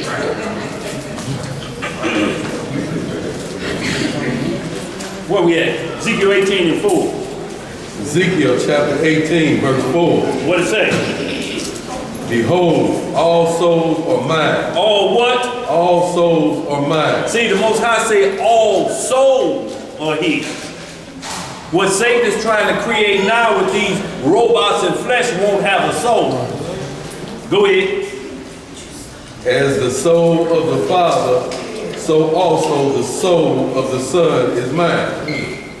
The soul that sinneth, it shall die. What's going to happen? It shall die. Right?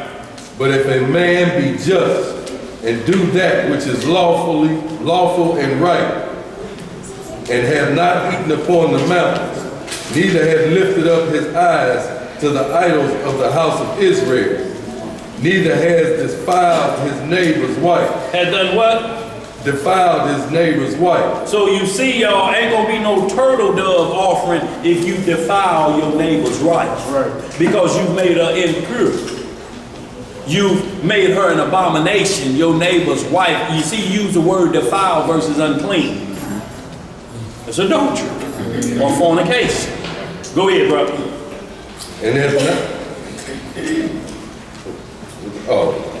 neither has come near a menstruous woman. Had done what? Come near a menstruous woman. And has not oppressed any, but has restored to the debtor his pledge, has spoiled none by violence, has given his bread to the hungry, and has covered the naked with a garment. But I want y'all to just see verse 6 where it says have not come near. So this is a voluntary action to come near. I don't care nothing about that. I don't care nothing. And y'all, to think about this is when you read like a lot of these sweet boy, gay boys that fool somebody that he a woman, and then tell them, you read, I just told him it was that time of the month. And this individual still attacking. He's still attacking. He's satisfied with knowing blood is just this far away. So he's thinking this is a woman, but this is a he, she boy, and he gonna go up in the rear end that close. This is the mental of lasciviousness and devilment that the Most High said an adulterous and sinful generation that we're on the brink of Sodom and Gomorrah again. Y'all think about that. So I tell you, no, it's that time and you like, well, something gotta happen. Or at times in the city, something gotta happen. So y'all go back to that Leviticus 13. Did we finish that 15 now? Let's get Leviticus 13 because next I'm gonna go right to the Messiah, dealing with these things that most people will read these and then they're gonna attack the Messiah. He can't be the Messiah because he touched dead bodies. The woman with the issue of 12 years of blood, she touched the hem of his garment. Was he unclean? These are the questions y'all gonna get, so we gotta be prepared to answer those. If you defending the faith. Right. Because what they're trying to do is put stain on the unblemished lamb. That would be stained, wouldn't it? We never said when after the woman touched her with the issue of blood, we just read about it. Did he take 7 days off? Did he tell the disciples, y'all go ahead, I need to chill for 7 days? We're going to get into that, y'all, so we understand. Leviticus chapter 13. This so we don't get leprosy mixed up with vitiligo or different things. They're almost all the same. But one is a light stage, one is a super contagious stage that produces sores, open sores, and scabs. One is just a changing of the skin, like when Moses stuck his hand in his bosom and it came back out white as a leper. But he wasn't defiled. And now y'all have to understand this, he's standing on holy ground. Was he defiled? And he stuck it back in? No, he was just showing them a miracle. Go ahead. Leviticus chapter 13, verse 1. Right.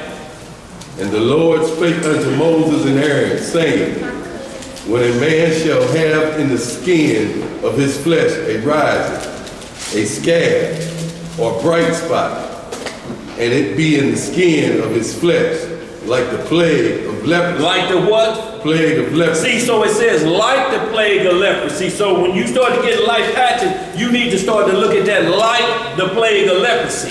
Starting out the gate, you need to be making sure, because it'll start small and then you end up, it'll be the whole womb. Go ahead. Then he shall be brought unto Aaron the priest, or unto one of his sons the priest. And the priest shall look on the plague in the skin of the flesh. And when the hair in the plague is turned white, and the plague in the sight be deeper than the skin of his flesh, it is a plague of leprosy. So it then got down to what we call the white meat. Because it then went below, if the hair turns white, it's below the follicles now. It's in the blood. It's changing the color of the hair. Go ahead. And the priest shall look on him and pronounce him unclean. What should he pronounce him? Unclean. See, the priest was our doctors, y'all. Yeah. They can look at him, they looking at him, and see, these are things that were Priests may have had to do this on the Sabbath. Messiah had to do it on the Sabbath. And they profane the Sabbath. They call it because you working. But is that a bad thing? To have to help cure somebody on the Sabbath day, or do you wait till the next day? No, you're going to have to suffer a little bit. At least for 24 more hours before you come back around here. That's to be like if you went to the hospital now and they just close the door. No, come back tomorrow. They can't do it. So in like manner, how a priest would have to, but the Sabbath is made for man, not man for the Sabbath. So when you get a clear understanding of that, you see these laws, what they happening is, because Satan don't take off, nor the sickness and illness take off, because it's the Sabbath day. Go ahead, brother. If the bright spot be white in the skin of his flesh, and in sight be not deeper than the skin, and the hair thereof be not turned white, then the priest shall shut up him that had the plague 7 days. So he's saying right now we just gonna monitor you. You're gonna be put in intensive care for just a minute. We need to see what this is. It ain't went no further. It's like going from stage this cancer to stage 4. Right here is just holding right here. We need to observe this and see if it moves any further. Go ahead. Verse 5, and the priest shall look on him the 7th day, and behold, if the plague in his sight be at a stay, and the plague spread not in the skin, then the priest shall shut him up 7 days more. And the priest shall look on him again the 7th day, and behold, if the plague be somewhat dark, and the plague spread not in the skin, the priest shall pronounce him clean. What shall he pronounce him? He shall pronounce him clean. And it is but a scab, and he shall wash his clothes and be clean. Y'all see what type of set apart people we were? I'm talking about this is just a scab. I mean, half the children there probably got a scab on their knee from falling off a skateboard or the bike. We didn't have it. But if you knock that scab off and somebody see it, that scab would have to be addressed and looked at and quarantined. If it don't heal, there's a problem. You should have been had a scab by now. So they would look at the thing, and then when it says if it turned brown, usually when anything cut, it turned brown because the blood starts to, what's that word? Coagulate. Yeah, y'all couldn't have said that. But that's how you know things are working well and its system is self-healing itself now. The body is designed to do that. But if it don't, it just lay open, that's a problem. Go ahead, brother. Verse 7. But if the scab spread much abroad in the skin, after that he has been seen of the priest for his cleansing, he shall be seen of the priest again. And if the priest see that, behold, the scab spreadeth in the skin, then the priest shall pronounce him unclean, and it is leprosy. It is what? Leprosy. So y'all, those are the ways to determine leprosy before we you know, like you see models out there in TV, the one girl, look, she got spots all over, you know, is there a scab or is she clean? You know, if it starts to turn darker, they have to monitor and see if it starts to move. Sometimes people would turn completely white. I mean, it would overtake the whole skin. You know, is this being the plague of leprosy? So we want to be careful on what we point the finger at and what we call certain things. The doctors or the priests would handle that business, and they wouldn't allow this individual to go around the rest of the people, you know, to contaminate the entire camp. Y'all, that's a problem we have to get straight in our mental of certain things that happen that we contaminate the camp. You cannot contaminate the body, because if you kill the whole body, what's happening next? A funeral, ain't it? That camp dead. That camp don't exist no more. Let's read some more. Verse 9, when the plague of leprosy is in a man, then he shall be brought unto the priest. Right. And the priest shall see him, and behold, if the rising be white in the skin, and it have turned the hair white, and there be quick raw flesh in the rising, it is an old leprosy in the skin of his flesh. And the priest shall pronounce him unclean, and shall not shut him up, for he is unclean. So he says sometime it could come back. Y'all know them come back wounds, so to speak. They're saying he had it, but this one is just kind of coming back. We need to look at him again. You know, why is this reoccurring? Like athletes' feet. They talking about going to the moon and can't cure athletes' feet. I know. Tried everything. Tried some of this stuff legs talking. Walking on hot coals. Pepsi and baking soda. Green alcohol and talcum powder. Go away, but it's right back again if your feet are sweating in shoes and they may be too tight or they're not breathing like it should. It's gonna be back. Knocking at the door again.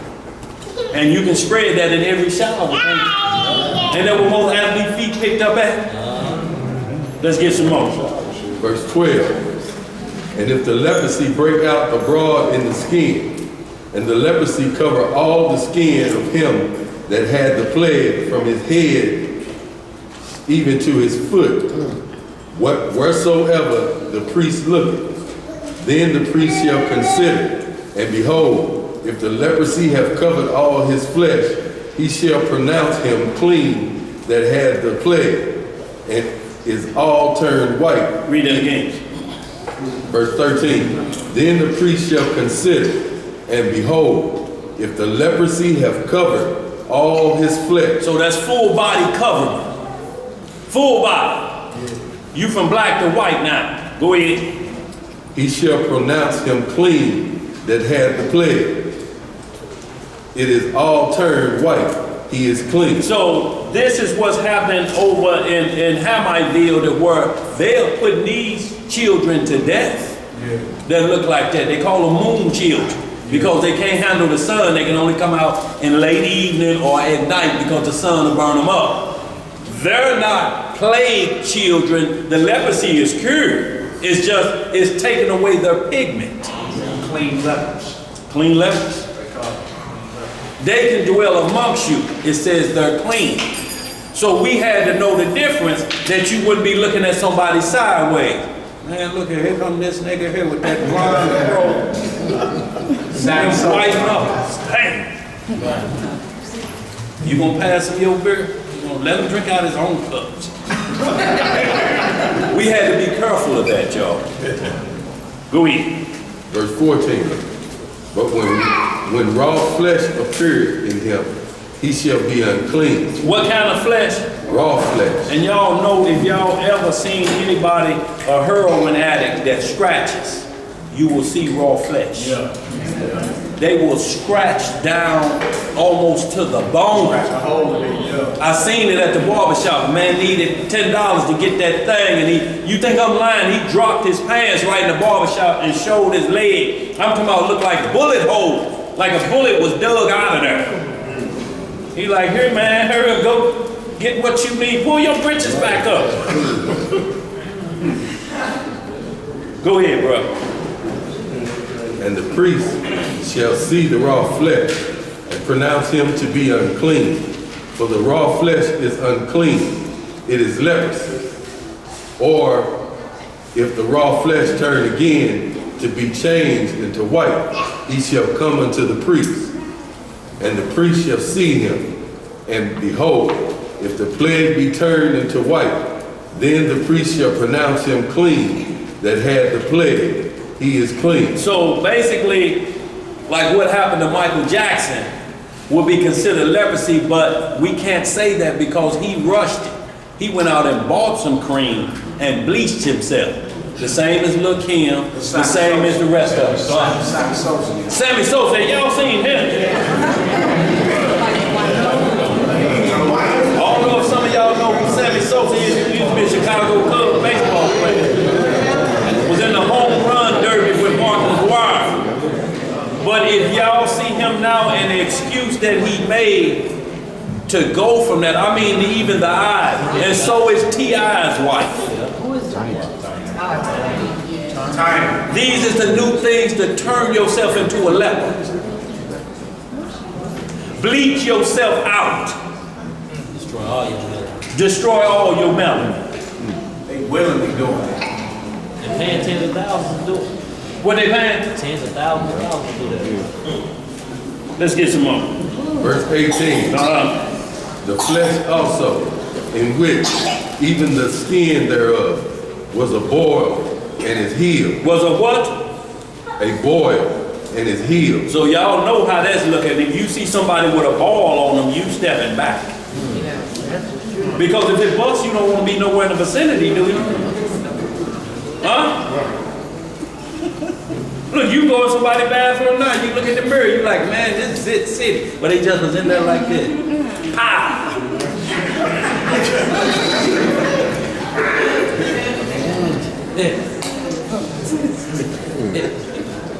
Go ahead. Verse 19. And in the place of the boil, there be a white rising, or a bright spot, white, and somewhat reddish, and it be shown to be priest, and it be showed to the priest. So we see here just like a zit. Y'all know how it start off and then it's got that white in there and you be almost just want to do it. They let that alone, you're going to make marks in your face. This is the same way leprosy starts. And they put the same bleaching type technique on you that, what is it, proactive? So that's bleaching.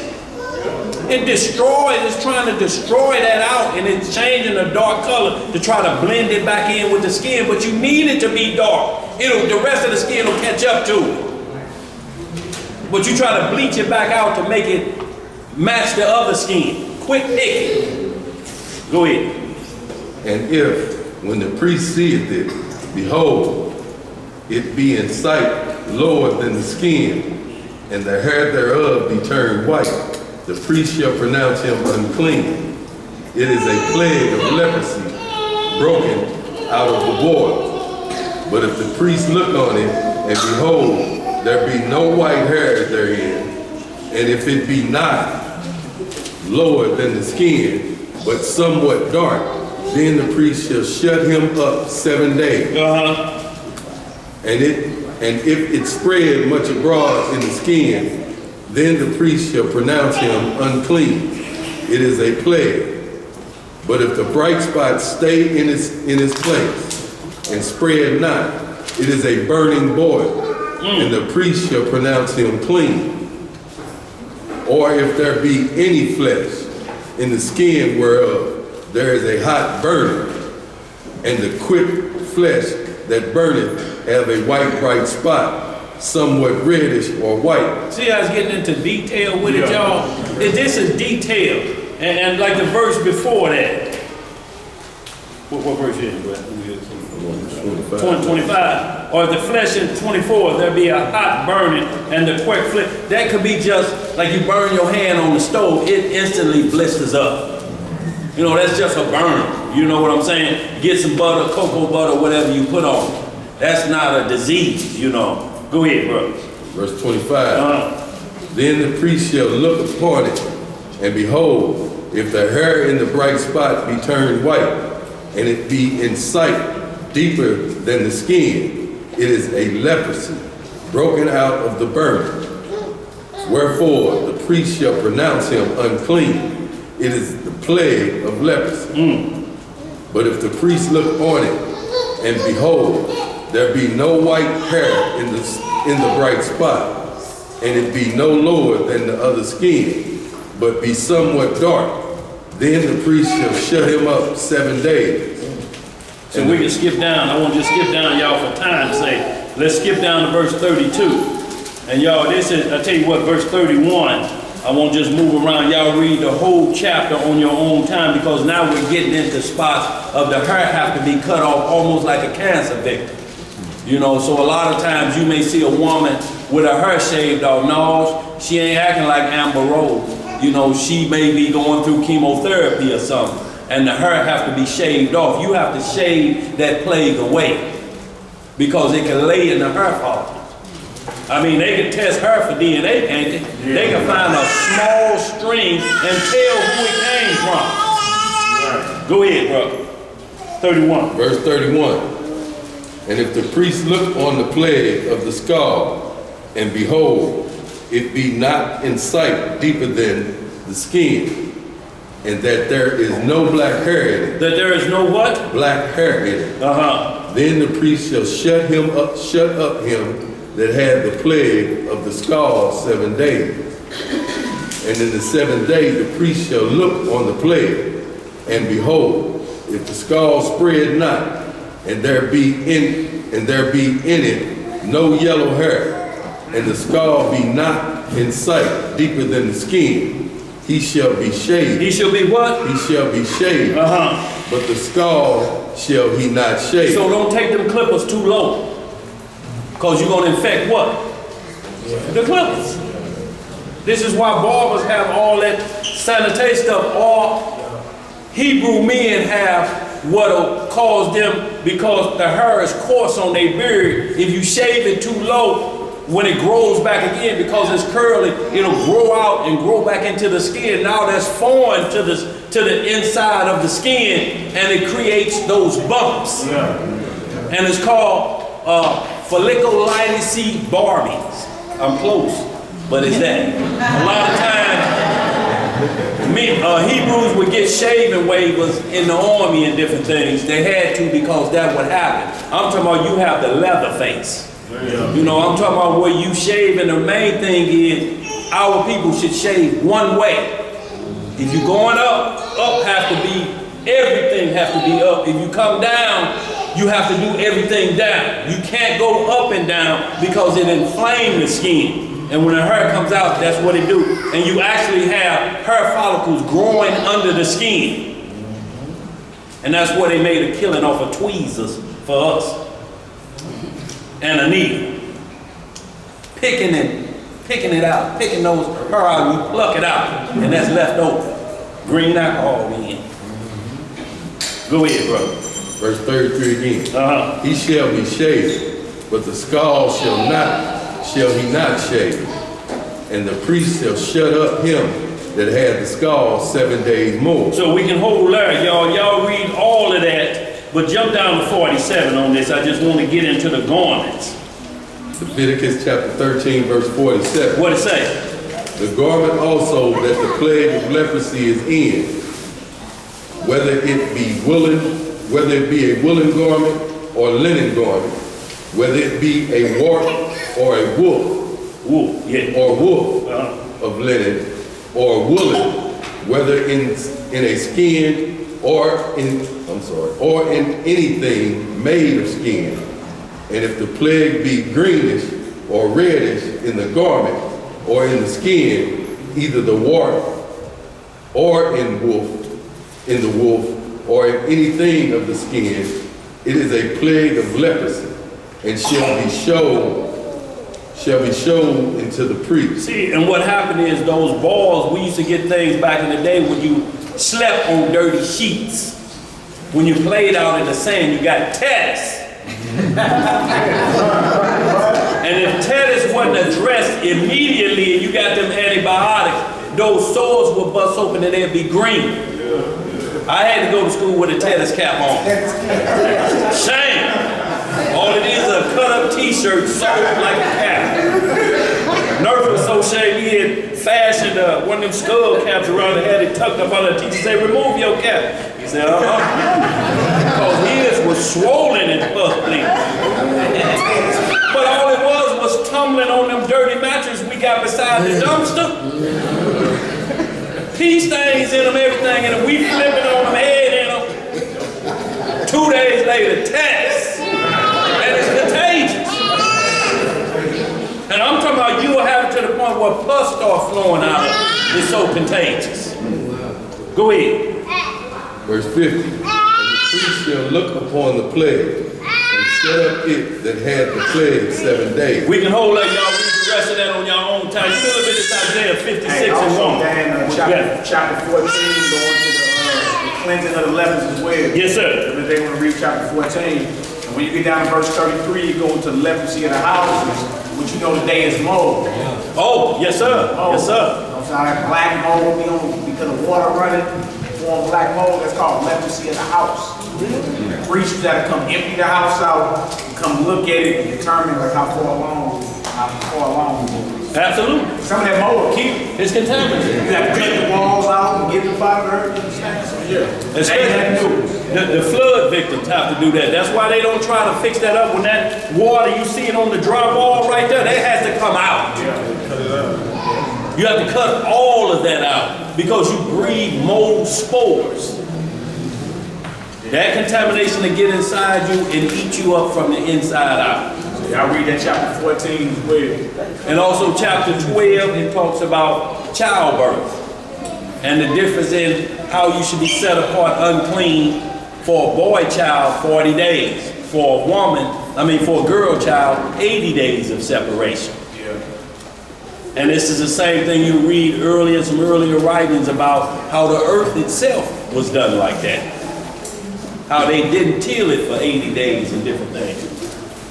So y'all, it all lines up, but y'all, this is our life manual. Like you have that manual in your glove box, when something go on, you flip right to the index and right here, fuse is blown in radio. Go to chapter 2. This is what we have to do with this about our life. But it's not being taught like that in Sunday doctrine. Nope. All it is they read a few to try to make you feel good, to change your thought process. But there's no instructions with it. Because they don't look at it as law. This is law, y'all. If you get this, you can't spread this contamination to everybody. You just can't be sitting in here full of the heebie-jeebies and ain't told nobody. Right, you can show up, right? Excuses. Right. Get yourself together before you come back. You have that much love for the body. Right. Instead of coming down here and being that selfish and infecting everybody. If you unclean or contaminated, get yourself together. Then come on back down. My mind ain't nobody checking. Like, we don't know y'all personal lives and what time of the month it is for a woman, or the brother had a nocturnal emission last night. We don't know none of that. Did that black light kid come in yet? Because we was going to show that on the table. Everybody be turning on back on. It wouldn't be nothing in here but children.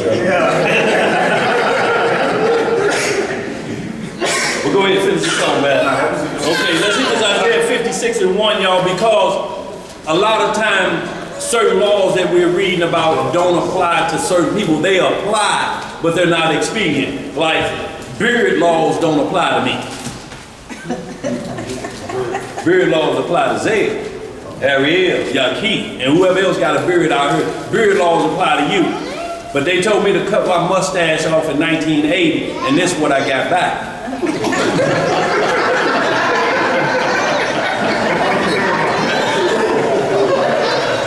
So that don't apply to me. So in like manner, certain things we're going to read about certain people of these cleansing laws, they don't apply, but it don't make you push them into the unclean section. Because this event may be happening to them. And there's certain issues that commandments, be fruitful and multiply. What happens if you can't? What does that make you? Does that make you unclean until you go to the grave? Let's read a little bit of Isaiah 56 and 1, going down for a couple verses. Book of Isaiah. What's up? Chapter 56. Okay. What? Okay. Book of Isaiah, chapter 56, verse 1. Thus saith the Lord, keep ye judgment and do justice, for my salvation is near to come, and my righteousness to be revealed. And what? And my righteousness to be revealed. Blessed is the man that doeth this, and the son of man that layeth hold on it, that keepeth the Sabbath from polluting. From doing what? From polluting. Right. And keepeth his hand from doing any evil. Neither let the son of the stranger that have joined himself to the Lord speak, saying, the Lord hath utterly separated me from his people. Neither let the eunuch say, behold, I am a dry tree. See, so because you're under one law, a stranger, meaning somebody of another nation, they're not to look and say, well, the Lord, I'm just not part of them. You are part of them because you're part of a covenant. Right. You know, and there's laws that prevent us from the stranger that's amongst us, that's keeping the law probably better than most of us will. Just like the Messiah said, he ain't seen an Israelite yet to keep the law, like this one Roman had said. So a stranger, if he amongst us, he can't feel or to be made to feel like he's still an outcast. It's to the Jew first and the Gentile. Yeah, he knows what the promises are because they're prophecy. But he should never feel like, well, I ain't never part of Israel in that sense. You are part of Israel spiritually, because this ain't about the color of flesh. And you know why? With the leprosy turning us white and you cured, you'll be casting out your own people. Man, that's Earl's son from the car shop, man. He had leprosy, but he been cleansed whole. He just white now. So y'all, we want to be careful with that. Go ahead, bro. What about the Gentiles that come into the covenant and they do what they want to do? Do what now? The Gentiles that come into the covenant with us and they do what they want to do. No, they can't do what they want to do. No, but they call themselves doing it. What covenant they in? They ain't in this covenant. They call themselves, they in the covenant with the Jews now. Oh, well, you're talking about Judaism, but we're talking about the true covenant here. Right. This gospel right here. They're into the Talmud and the Kabbalah. And they're into Sunday worship that allows them and where they think it's all spiritual Israel. Like, we got groups out here like 7-Day Adventists and different things. They don't look at the full covenant. They can't change. That covenant that was given to Abraham in Genesis 15 chapter when the calf was split. That's a blood covenant. That ain't gonna never change. That's in our DNA. That was a DNA covenant given to us. That's that sacrifice of the calf split in half, and the Most High walked between it. And he ordained it. He said, I'll never turn my back on this covenant, ever. See, we read a lot about the covenant in the 12th chapter, but that 15 is very, very, very important as far as the blood is concerned. That's why we can't be miscegenated out. I don't care who we make with. Chinese, Japanese, Hamites, Africans, whoever's on the planet, they turn into us. Because that's the blood covenant. They keep us from being wiped out as a people. They done tried it 3 times. They tried it in Egypt, the times before that. They tried it when the Messiah was born. And then they're going to try it again. They tried it now in Planned Parenthood in every neighborhood, trying to wipe us out. Trying to wipe out the male, kill all the male. If we have nothing but women, we'll take them over. And maybe we can get rid of Israel. But y'all, those things will never exist because of the blood covenant. We got 2 scriptures that let us know it will never happen on both sides. That Leviticus 24:10 and Acts 16:1, that were a Hebrew sister and enlist her whole lineage from the tribe of Dan, had a baby by an Egyptian. And they dealt with that son as a Hebrew child. And the same thing in Acts 16:1 when Timothy, shalom y'all, whose mother was a Hebrew and father was a Greek, but they dealt with it with Israelite law. Same thing Thomas Jefferson did when he had Sally Hemings. You got to go back down to the slave quarter and them chillings. They don't get no inheritance now, do they? No. So y'all, I don't care who we mate with, it dominates every other race off the planet. This is the real reason they hate it so bad. So y'all, we're without understanding of who we are and that blood covenant that we have that dominates. I don't care who it prevents us from being miscegenated out, or they that took us out in Egypt. They that took us out here, because all they do is kill all the men and just have baby by the women. Israel done at that point, ain't it?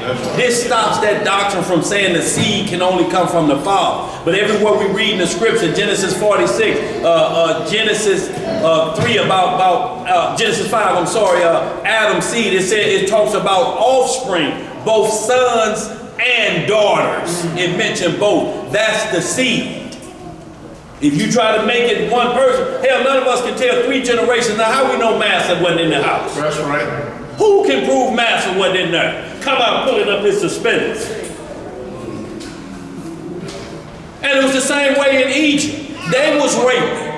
The same way. You get into some of this 78th chapter of this, when Moses killed that man, that Egyptian innocent, it was because he had came to that man's house, raped his woman in front of him, and then started pounding him across the head, was going to strangle him out because he was going to tell him. Moses ended up killing that Egyptian.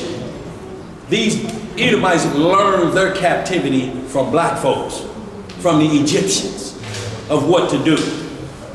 That's why Moses killed them and buried them under sand. But we had a bootlicker that two Hebrews fighting again, he break them up.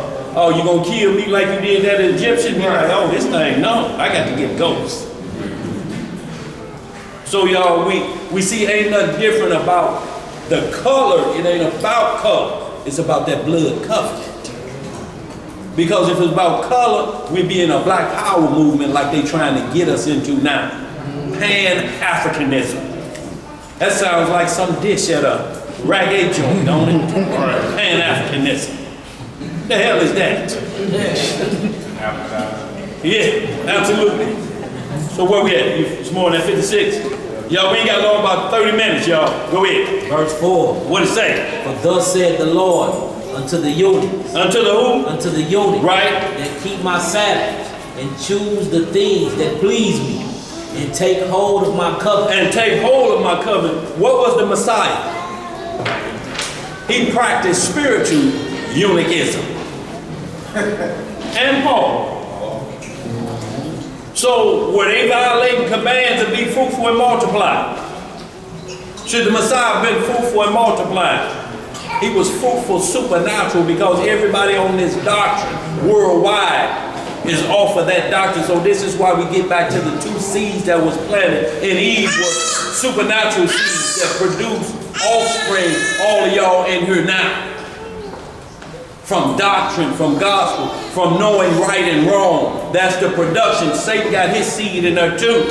Where them demonic beings crossed over, them giants, the spirits of them. And that's what drives you crazy. If you get into Enoch, the 15th chapter, you see what happened to the giants. The giants didn't cross over, but their spirits crossed over because they were half supernatural angels and flesh of men.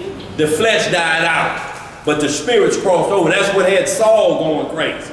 Look at David killed Goliath. You know they singing about it. David had killed his 10,000, Saul killed his 1,000. How you gonna stand for that? You the king. Donald Trump wouldn't stand for that. Throw a javelin at David. And David like, man.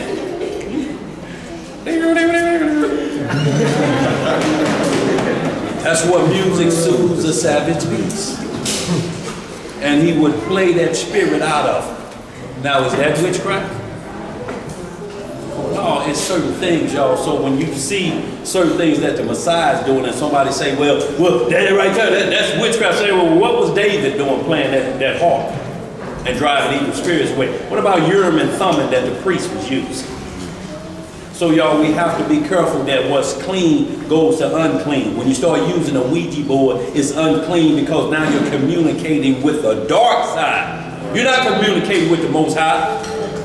Why you want to know if Earl coming back?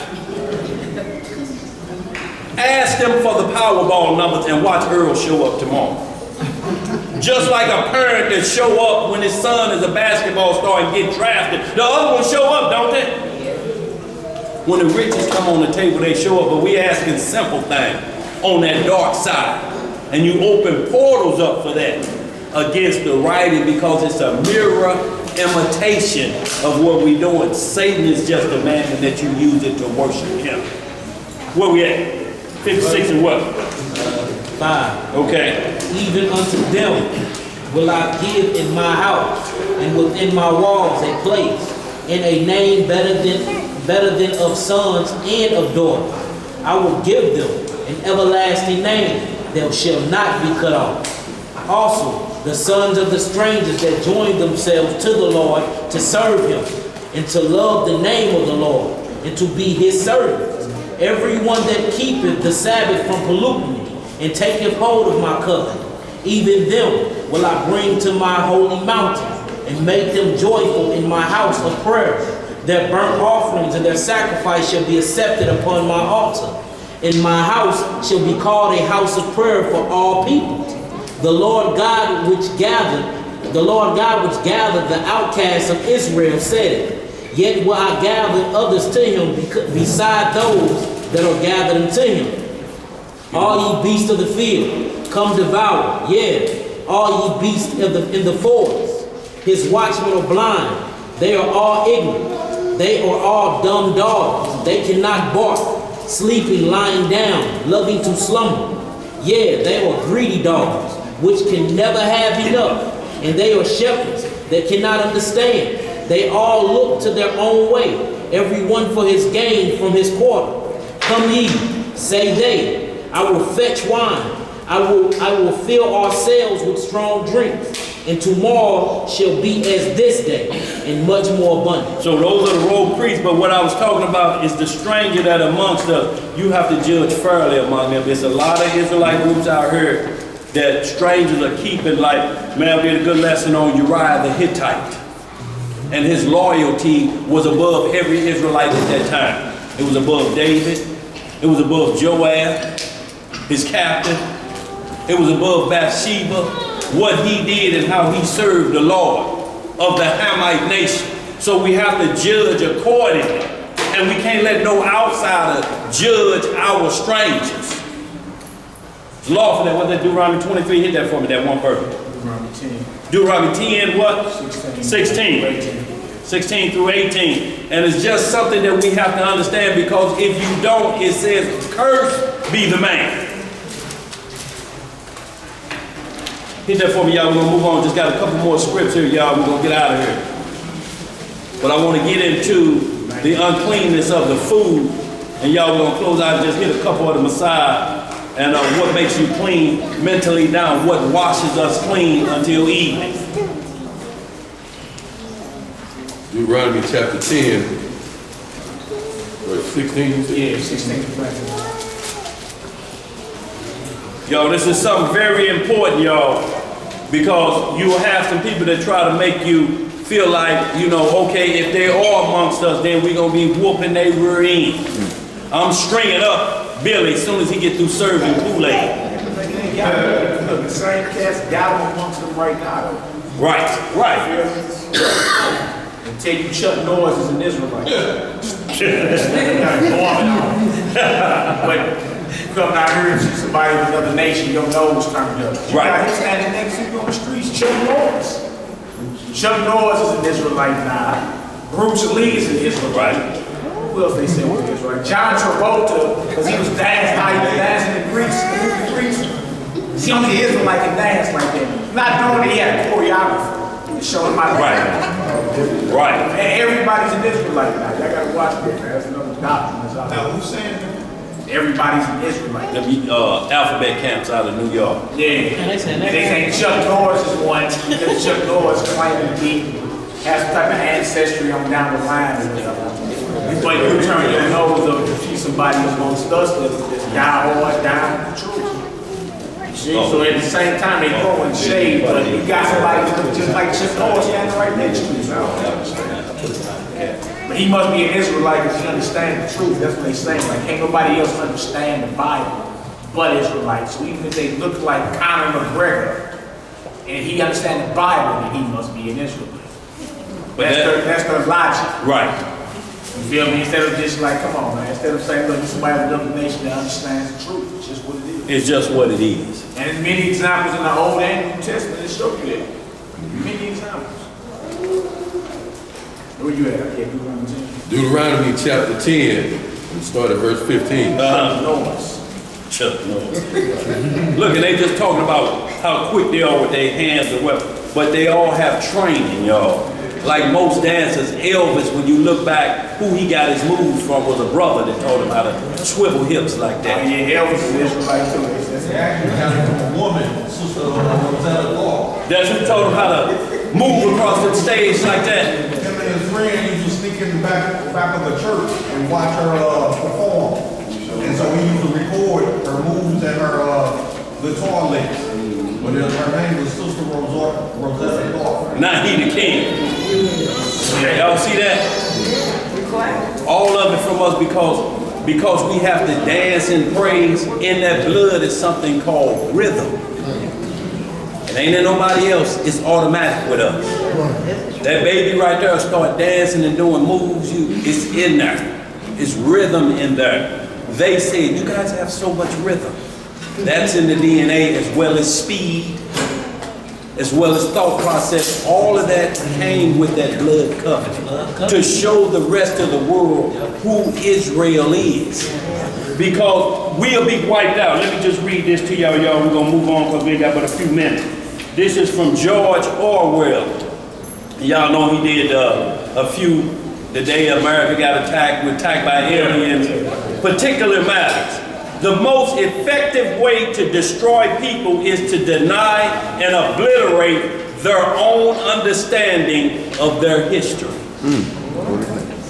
And that's done every Sunday. They obliterate your history. He say that's the most effective way to do it. Teach them that they're reading about themselves, but make them think it's somebody else. How can you read what you see and hear of special people and the things that these people are doing? Running at speed, Judah outrunning a hind and leaping up and grabbing this fruit out of a tree, and Naphtali running across corn stalks like Usain Bolt. Ben Carson working on a brain, but they got him obliterated to where he think he's a white nationalist now. He said when he moved to Virginia, they put up a Confederate flag. He said, I oppose him, and when they got the stars and stripes and stuck it out there. Maxine Waters said he crazy as hell. A brain surgeon, but don't have common sense. Crazy.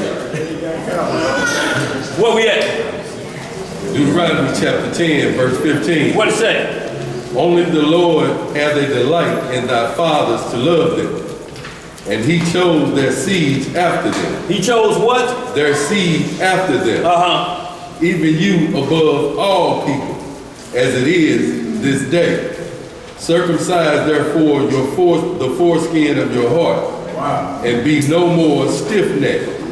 For the Lord your God is a God of gods, the Lord of lords, a great God, a mighty and terrible, which regardeth not persons, nor taketh reward.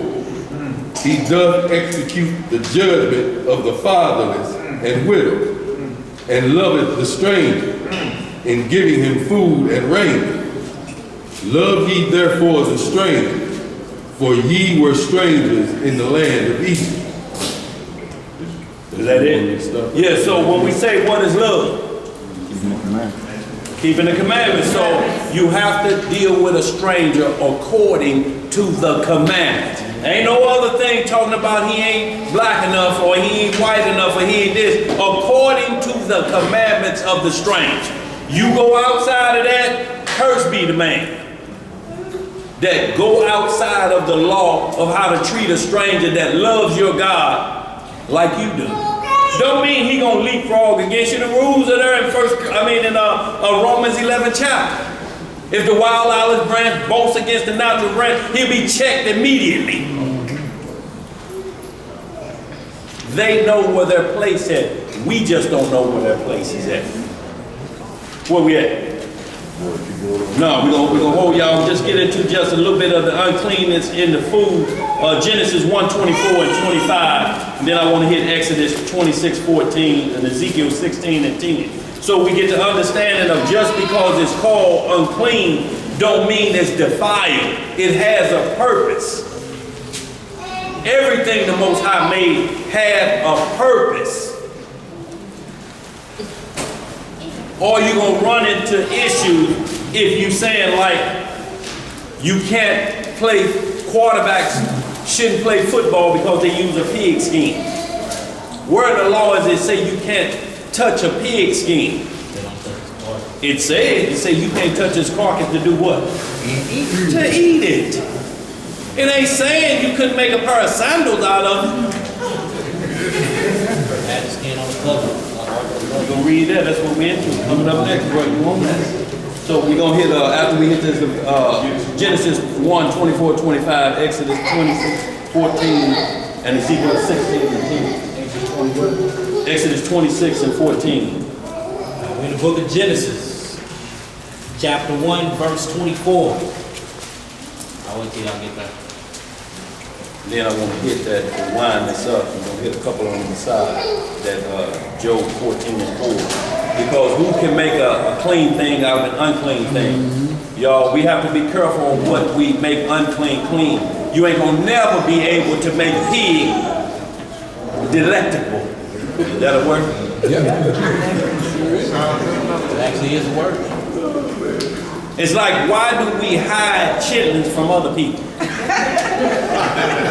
Y'all put chitlins around here, I can smell it. It smells like a dump in here. How can you have that smell? Right. No, ain't no more left. You are actually hiding abomination, which technically is a good thing. But you're hiding it from them because you get a 10-pound bucket and you only get a saucer full. Something wrong with that off the top. Twin, you had something earlier. What was on your mind? I'm gonna get ladies just those two scriptures talking about Leviticus. You know what I mean? Like, Oh, about the Israelite daughters carrying the power through the blood. That's Leviticus 24:10 and Acts 16:1. Y'all, and it goes into her whole lineage. How often does the Bible speak of a woman's lineage? Unless it wants you to really understand something. Yeah. And y'all, we even tried to split the calf covenant, and that's a covenant you make when you say my word is my bond. We did that in the book of Jeremiah, the priests, and they broke every vow they made and split the calf. Cut it in. Yeah, this the real deal here. It's almost like how when we was young you used to become blood brothers, you know, you do your arm like that or something. David and Jonathan made a covenant like that of splitting the calf, but our priest did that and broke every vow they made. It's the only reason the Most High won't go back or repent on that promise he made to us. It's got to fulfill itself and go to the end. Same thing with Abraham. Yes, sir. Where we at? We in book of Genesis chapter 1 verse 24. Y'all, we're going to speed through these last scripts, y'all. Right about 3:40, we're going to close out about 4 o'clock. And God said, let the earth bring forth the living creature after his kind, cattle and creepy thing, and beast of the earth after his kind. And it was so. And God made the beasts of the earth after his kind, and cattle after their kind, and everything that creepeth upon the earth after his kind. And God saw that it was good. So that it was what? It was good. See, these creeping things in Leviticus say we're not to eat creeping things. We can't eat beetles because they technically crawl on the ground. Some of y'all may not like this, but you can eat grasshoppers. That's what John the Baptist's favorite was, for a snack. Full of protein. Full of what? Full of protein and nutrients. Go ahead, read some more, brother.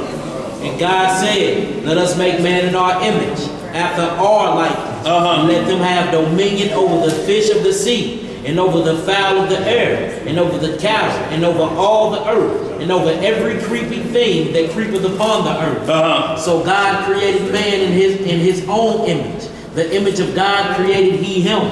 Male and female created he them. And God blessed them. And God said unto them, be fruitful and multiply, and replenish the earth, and subdue it, and have dominion over the fish of the sea, and over the fowl of the air, and over every living thing that moveth upon the earth. So we see we got our instructions about even unclean animals, and it was good because they had a purpose. Now, it's a doctrine running around here, you know, that this man was a caveman. And he was to evolve into something and say, well, how did he get on the ark? Well, look, the problem is if you put him on the ark as a beast, you still got a problem because you only got one pair. Yeah. According to Genesis 9 and Genesis 7, bring them on the ark. 2 pair of the unclean. So there was 2 pigs male and 2 pigs female, and 7 pairs of the clean. Yeah. So there was 7 deer, 7 goats male and female. So if this person got on the Japheth, they owe you another pair of a beast. If they say it was a beast that got on the ark or an animal, they owe you another pair because they're saying it's unclean. Yeah. They owe you another pair. So that comes down to either Noah, his wife, Shem and his wife, or Japheth and his wife. They got, not Japheth, but Ham and his wife. They got to make up their mind what they're talking about here. Yeah. You can't have it both ways. Yeah. You can't break the law of God to make your opinion stand. Give us the other unclean beast on the ark, man beast, a Neanderthal. Give us the other one. Can't do it. And then you're playing fair in your determination of what that scripture is saying. But if you do one and you just go left field with it, shame on you. You're chasing somebody else's doctrine. Charles Darwin, that's what you chase. And look, Charles Darwin said, yeah, everybody came from monkeys. See, they say they came from monkeys. They also say we came from monkeys. But we are the lower species of that monkey. We are the part that ran down the monkey's leg after he got through with his woman. We're the lower species of it. That's what they call it though. They call it the Charles Darwin theory. Yeah. It's not the Charles Darwin fact, it's an opinion. Can't be proven. It can't be proven At all. So y'all, we went there just to show you that unclean animals are made clean for, not made clean, but they're used for a reason, for the good of the Most High to do some things. So back this up with Exodus 26:14. We're gonna hit a couple quick one-liners, y'all. We're gonna be long. We're gonna close out at 4. We in Exodus 26, verse 14.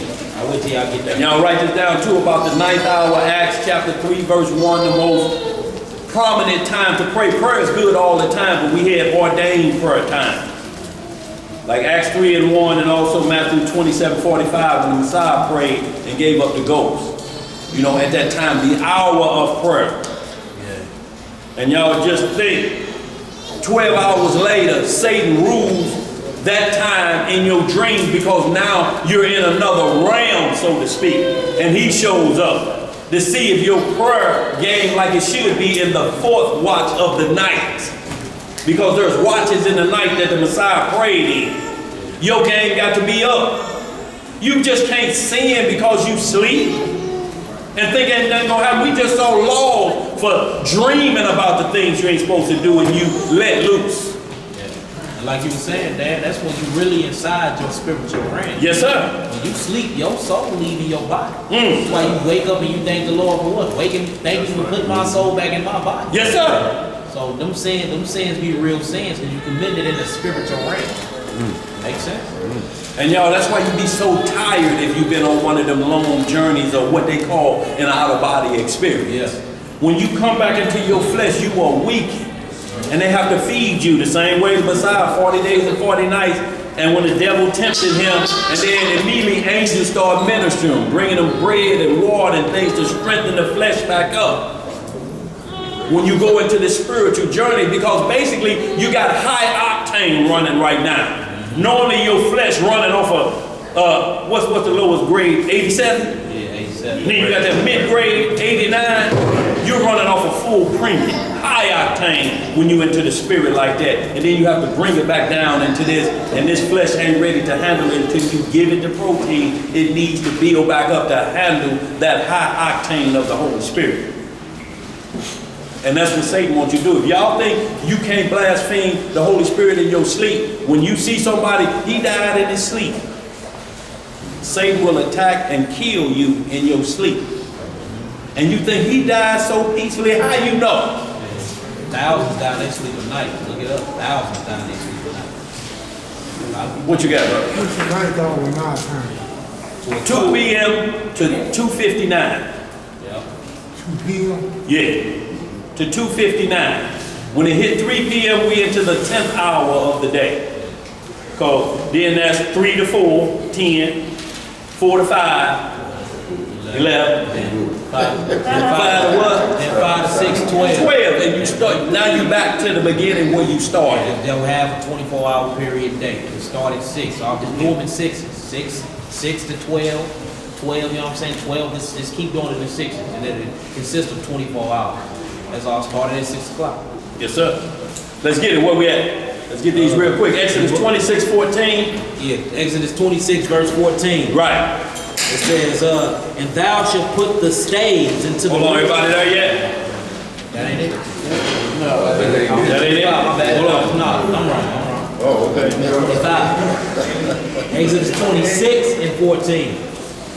And thou shalt make a covering for the tent of ram skin. Of what kind of skin? Ram skin. Dyed red. And a covering above badger skin. And a what? A covering of badger skin. And thou shalt make boards of the tabernacle of shittim wood, standing up. 10 cubits shall be the length of the board, and a cubit and a half shall be the breadth of one board. Two tendons shall there be in one board, set in order one against another. Thus shalt thou make for all the boards of the tabernacle. So what was happening is here, they're building the tabernacle for the Ark of the Covenant. And badger skin is in there. Where's the badger from? What family? The what? The weasel. What is the weasel family doing around the most holy Ark of the Covenant? Waterproof covering it. See, so y'all, this is why certain things were made for good, and you just can't look at something and say that's all bad. That's all bad. You can't, that can't be around nothing. They had their purpose. This is waterproof. In case it stormed, the Ark of the Covenant would be protected by badger skin. Badger skin is so thick and waterproof that they kill rattlesnakes. Well, damn, leeches are unclean, but boy, they suck every unclean parasite out your bloodstream. Yes, sir. So it's unclean, but it's good when you unhealthy. It's good for you. They put it on you to heal things. They put those, what do we call them? Leeches all over you, and you wouldn't dare think about that, but you can't have no leech soup. Ain't no leech soup and potatoes. It's for the mission that it has. Sucking blood only. Let's hit that Ezekiel 16 and 10, and y'all, we're going to see how the Most High dressed out Israel. Because we read a scripture earlier in the 2:10, women ordain themselves in modest apparel. It don't mean you can't dress up. It's just saying if you use all that to dress up to trap a man, you're wasting your time. Because when you pull all that to lay it over to the side, then it's you. You can't take all that to you in the side. Be just like that woman and I'm gonna get you sucked. She pulled off it. If y'all ain't never saw it.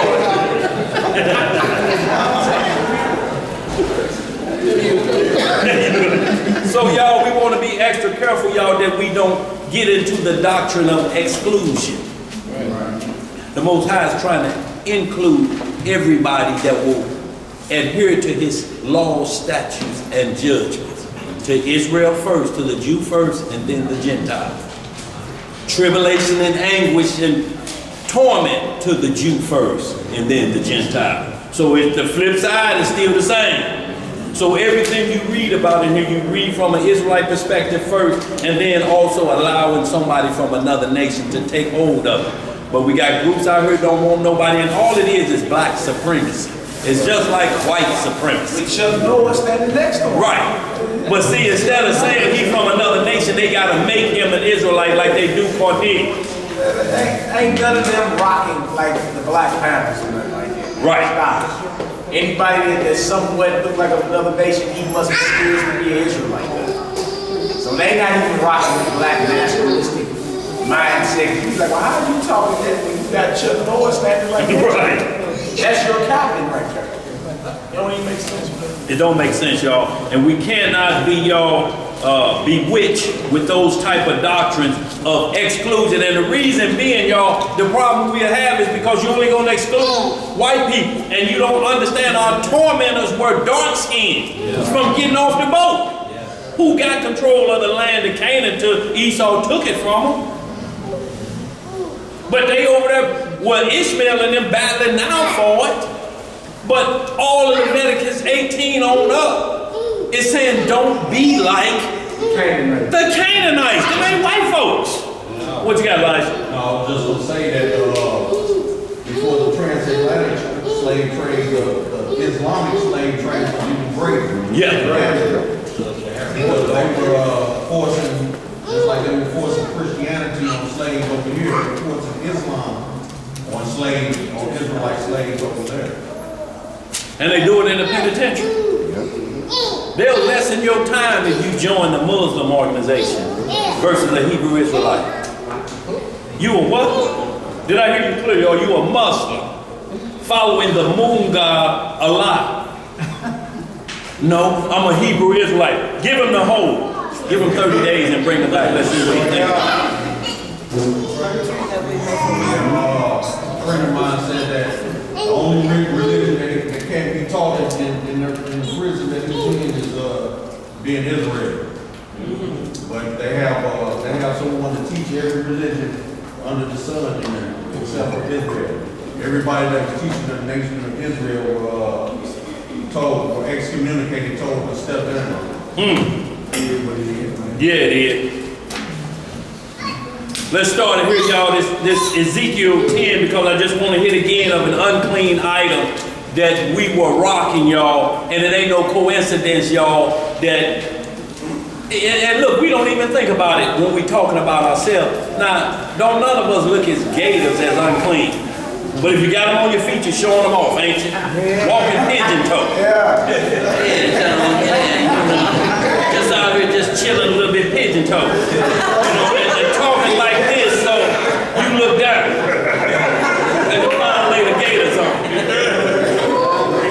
Dangerous animals, we always wore lizards, gators, snakes. Pigeon toe.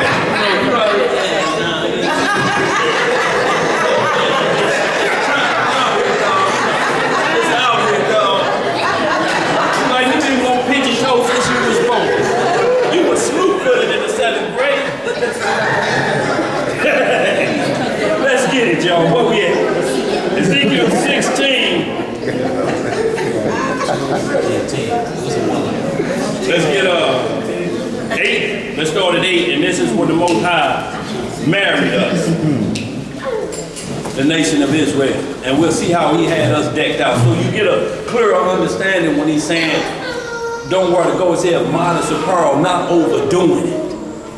You got bling all over your arms and all of this, because we have to look at what did Abraham's servant take to and gave to Rebecca. Gave all gifts to her brothers, her family. That one bracelet weighed 17 shekels of gold. Now y'all Google the weight of 17 shekels of gold and see how much that bracelet costs. So it's not telling you that you have to be just plain Jane with just an old shirt on with no collar on it, and and men, you just got some pants with no belts in them, you just tied a rope around them, you're trying to look like you're nothing. No, the script don't tell you we were that people, y'all. The world took his examples from us. We taught them how to dress. We taught them what to look for. They want everything about us except the curse that we're living under. We're not a cursed people. We're just under a curse for disobedience. Go ahead, Harry. The problem is we put more time to our outer cup than our inside, spiritual. Like if you bling on the outside, you can be 100 times more brighter from the inside. Yes, sir. So we ain't never saying you gotta look ashy. Right. Like that. But make sure your insides is right. You understand? If you're stepping out blinging. Other than that, you just a walking grave. That's it. Beautiful on the outside, just like Jefferson Barracks. Look, you look at all them white headstones, they look so pretty, don't they? What's underneath? Okay, good. Y'all understand what's in the grave. Go ahead, bro. Y'all, we're gonna close out. We got a couple more, y'all, we're gonna close on out. Go ahead. Reading in the book of Ezekiel, chapter 16, verse 8. Now when I passed by thee, and looked upon thee, behold, thy time was the time of love. And I spread my skirt over thee, right, and covered thy nakedness. Yea, I swear unto thee, and entered into a covenant with thee, saith the Most High Yah, and thou becamest mine. Y'all see what the Most High did? How he did? He looked on us, spread his skirt over us, he claimed us. Right.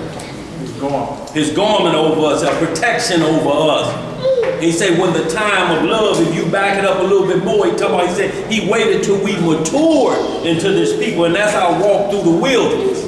So in like manner, we should look at it like when we going into a marriage covenant with a woman. You got to groom this thing and get it right, and then you spread your covering over and you say, yeah, I believe we can be one flesh now. Maybe a few bumps in the road, but we can be one after this, and I spread my covering over you. So he's walking us through the same manner. Go ahead, bro. Then washed I thee with water. What'd he do? Washed I thee with water. Yea, I thoroughly washed away thy blood from thee, and I anointed thee with oil. I clothed thee also with broidered work, and shod thee with badger skin. What does shod mean? And what are they at? What is shod? Shod is shoes. Badger skin. You can look up Timberlands, but look up badger skin boots. They sell the most. The waterproof. You can walk through puddles or anything and feet be dry as the Sahara. I shod you in badger skin. Shoes. See, the Most High had us decked out. Go ahead, bro, read some more. And I girded thee about with fine linen. With what? Fine linen. And I covered thee with silk. Y'all see how we dressed up? Lead man's on gators and a nickname. Go ahead, keep reading. Go ahead. Verse 11. I decked thee also with ornaments, and I put bracelets upon thy hands, and a chain on thy neck. And I put a jewel on thy forehead, and earrings in thine ears, and a beautiful crown upon thine head. Thus was thou decked with gold and silver, and thy raiment was of fine linen, and silk, and broidered work. Thou didst eat fine flour, and honey, and oil, and thou wast exceeding beautiful, and thou didst prosper into a kingdom.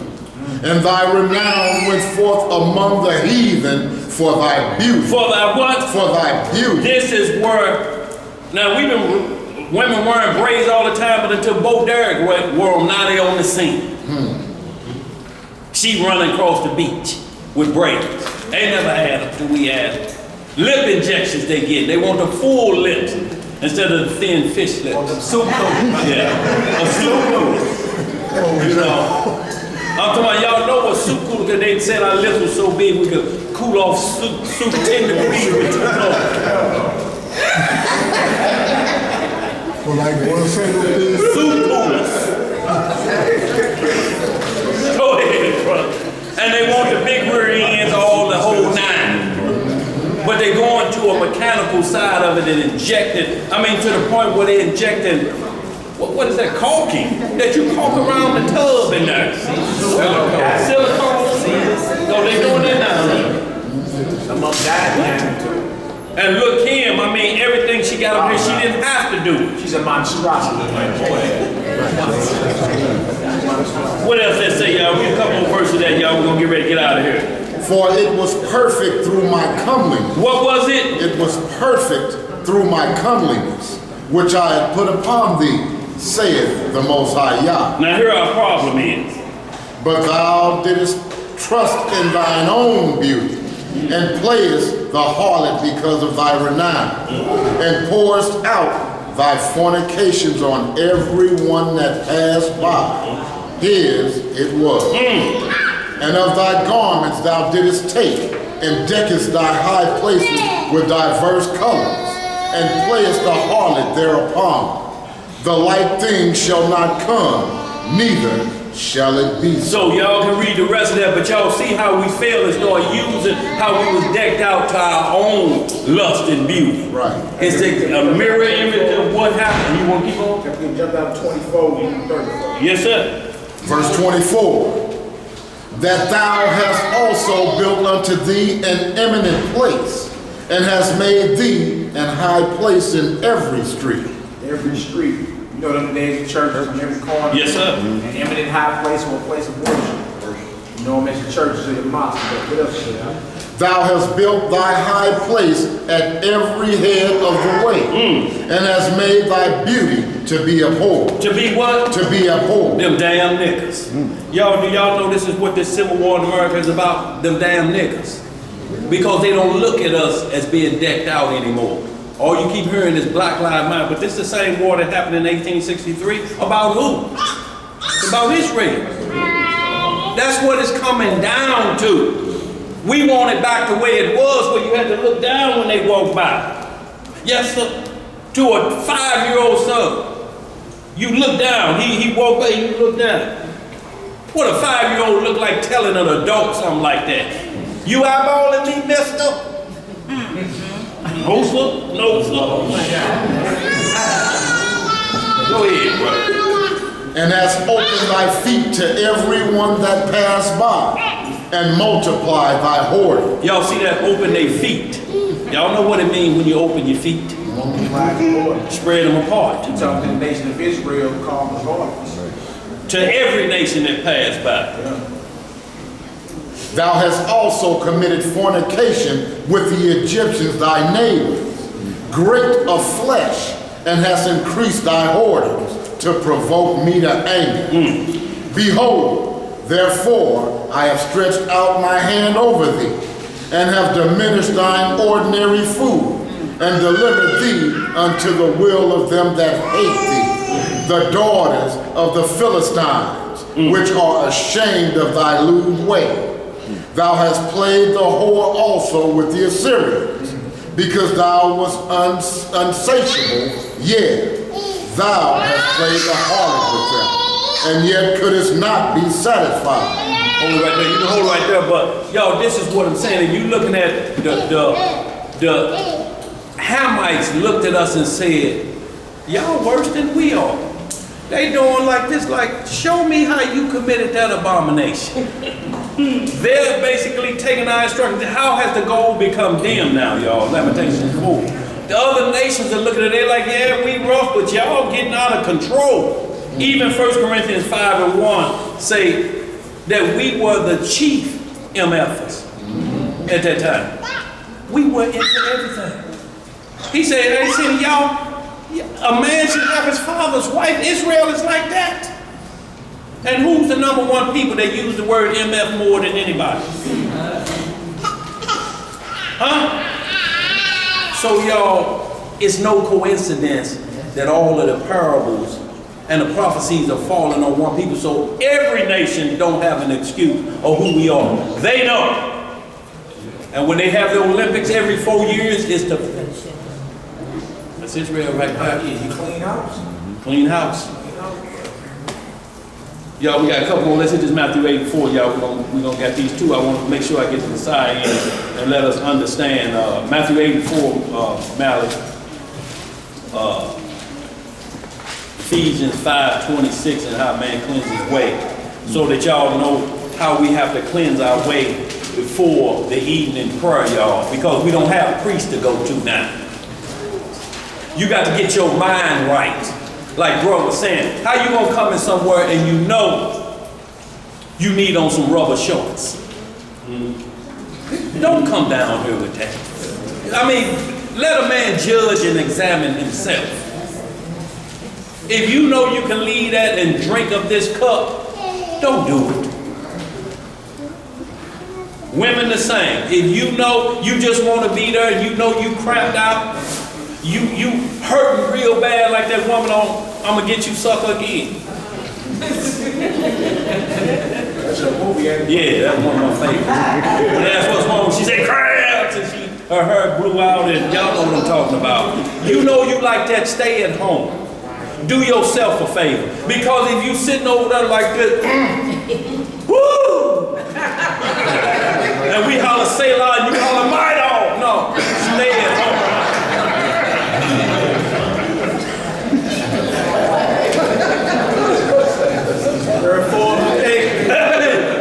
Yo, because we have to, y'all, because either you hear it for the wrong reason.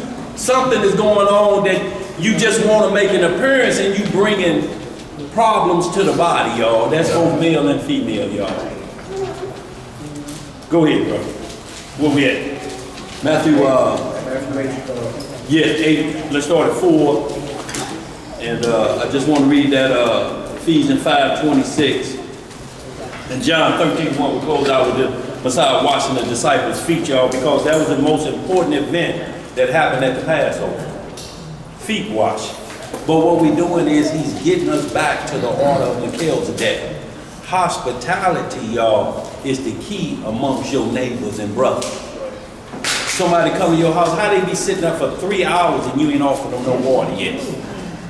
Now you see their lips crusty all across, they're looking like terrible beggars, and you still won't offer them no water. You keep giving signs.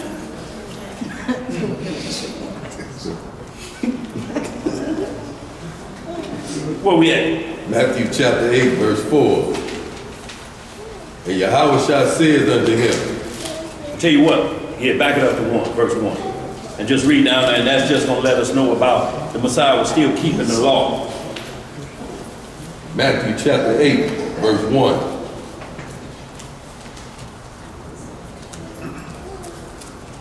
Go ahead, brother. When he was come down from the mountain, great multitudes followed him.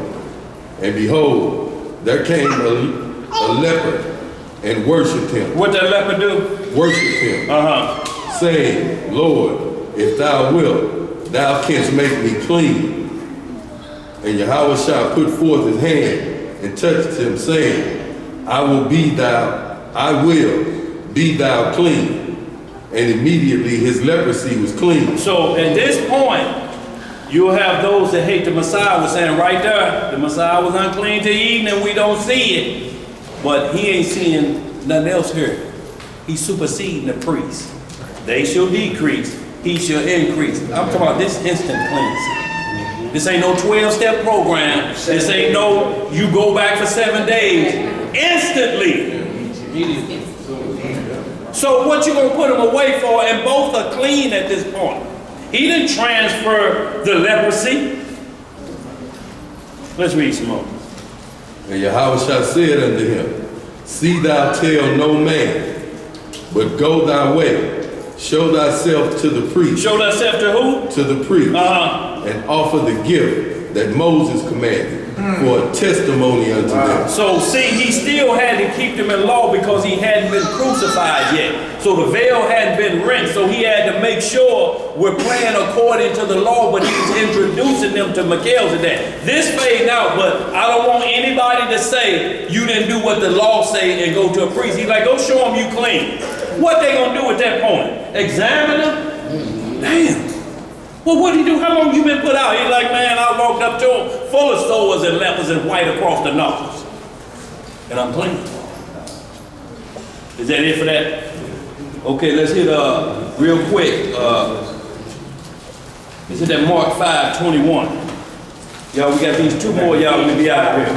Yeah, with that Ephesians 5 too. Y'all, because what we're seeing now, y'all, we're moving into a different conscious level of the law. It's time out for y'all that every time something has to happen, we have to point and say, you doing this wrong. Eventually, you're going to have to circumcise your heart. That's right. The foreskin of your heart. Sooner or later, or you're going to play that can you catch me game till you dead.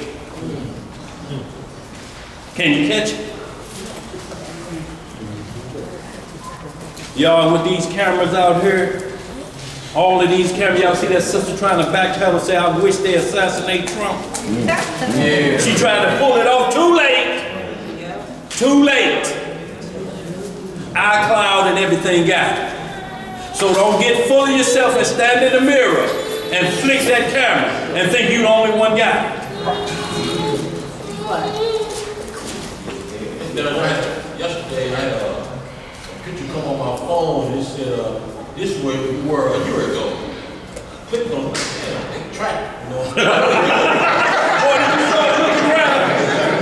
It was just, I never seen it before. It said, this is where we were a year ago.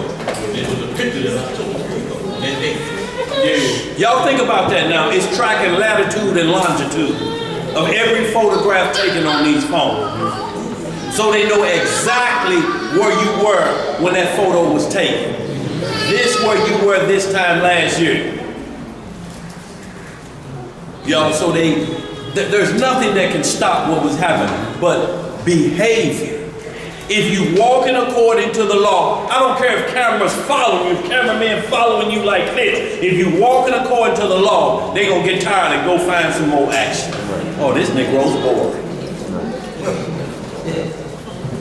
Where we at? Mark 5:21, y'all, real quick, y'all. We're gonna hit this. I just want to hit that verse and we're gonna jump down on it and hit these last two. We out. Mark chapter 5, verse 21. And when Yahushua was passed, walk shorty around, y'all. And when Yahushua was passed over again by ship unto the other side, much people gathered unto him, and he was nigh to the sea.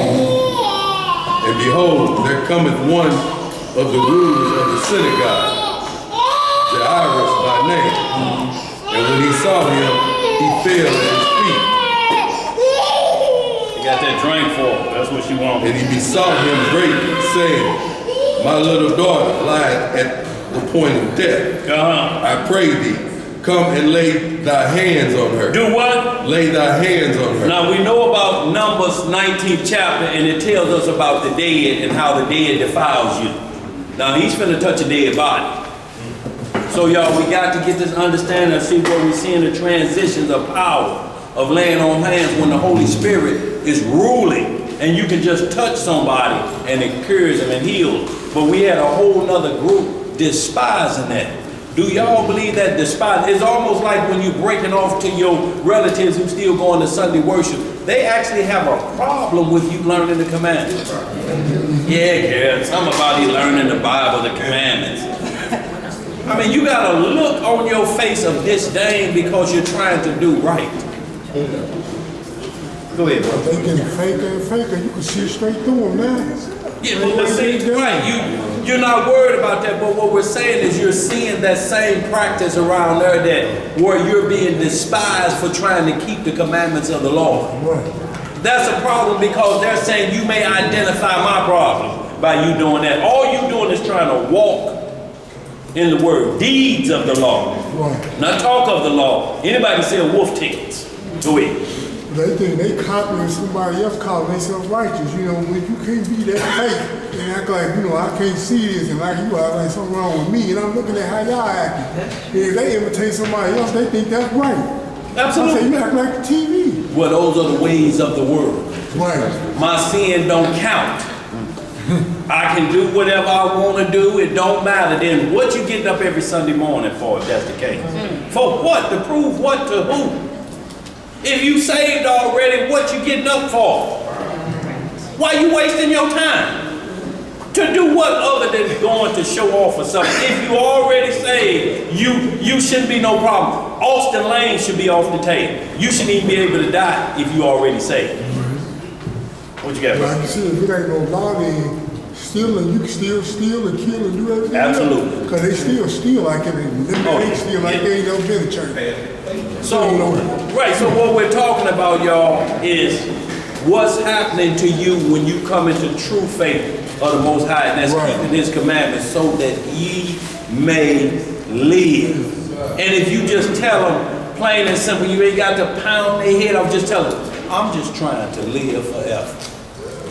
And it says the only way I can do that is keep these commandments. Now, you're telling me your pastor said that I can live and don't keep. Is that what you're telling me?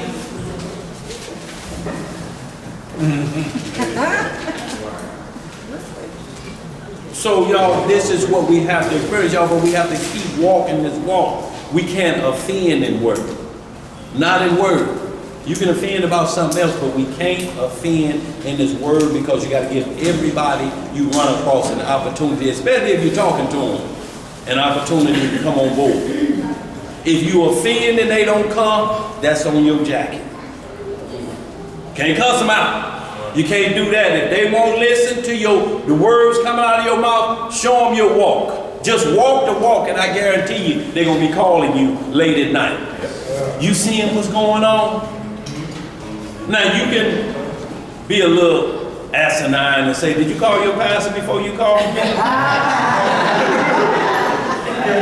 You be wanting to do it, but no, just delete it out. It ain't personal.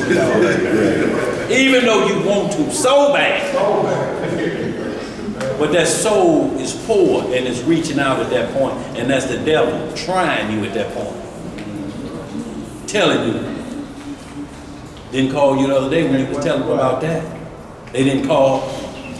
Cuss them out right now. Hang up and tell them to call their pastor. And what you gonna be doing but can't get back to sleep because you're thinking about it and tossing and turning. Not hot coals on your head instead of theirs. You should just be doing this and lay them back there. Tell them to call them back if you got anything else you need. Right. And go back to sleep. Let them struggle with the cool side of the pillow where it's at. Where we at? Who had something? Ish? Oh, who said something? Oh, y'all good? Go ahead, then, brother. Y'all we getting out of here. Continuation of verse 23. What it say? I pray thee, come and lay thy hands on her, that she may be healed, and she shall live.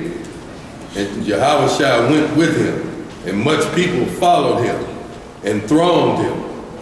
And a certain woman which had an issue of blood 12 years. So much people followed him and thronged him. It's like a boxing champ coming down to the ring. Everybody reaching out trying to touch him. You know, they thronging him. Yeah, go ahead, brother. And a certain woman which had an issue of blood 12 years. How many years? 12 years. How does a body produce blood enough to bleed out for 12 years? 12 years. Non-stop for 12 years. Go ahead, brother. And had suffered many things of many physicians, and had spent all that she had, and was nothing better, but rather grew worse. So she had side effects from the physician. All they doing is prescribing prescriptions for her. Here, try this, and it's producing side effects. So she's suffering more. It's just like you want to stop smoking, try this. You'll stop smoking and they got that smooth music playing. But then they say these are the side effects and they read them off real quick.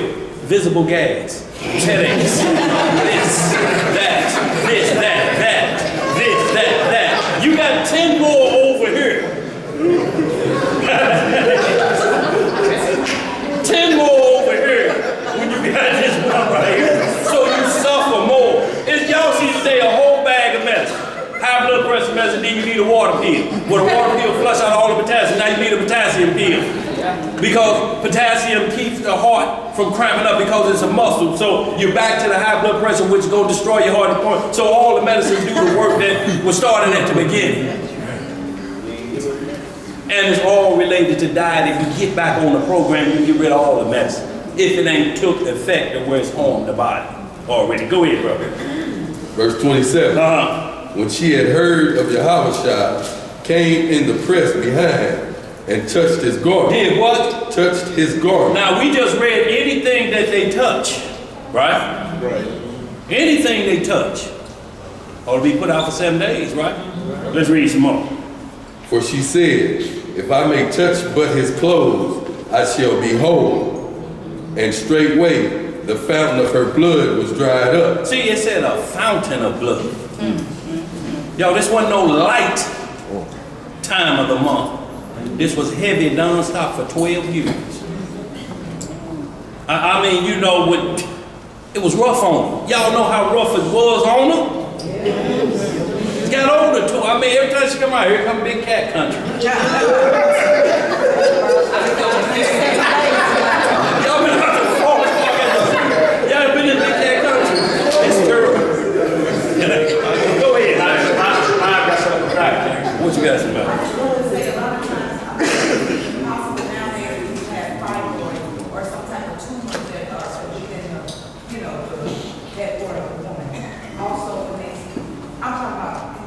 Right.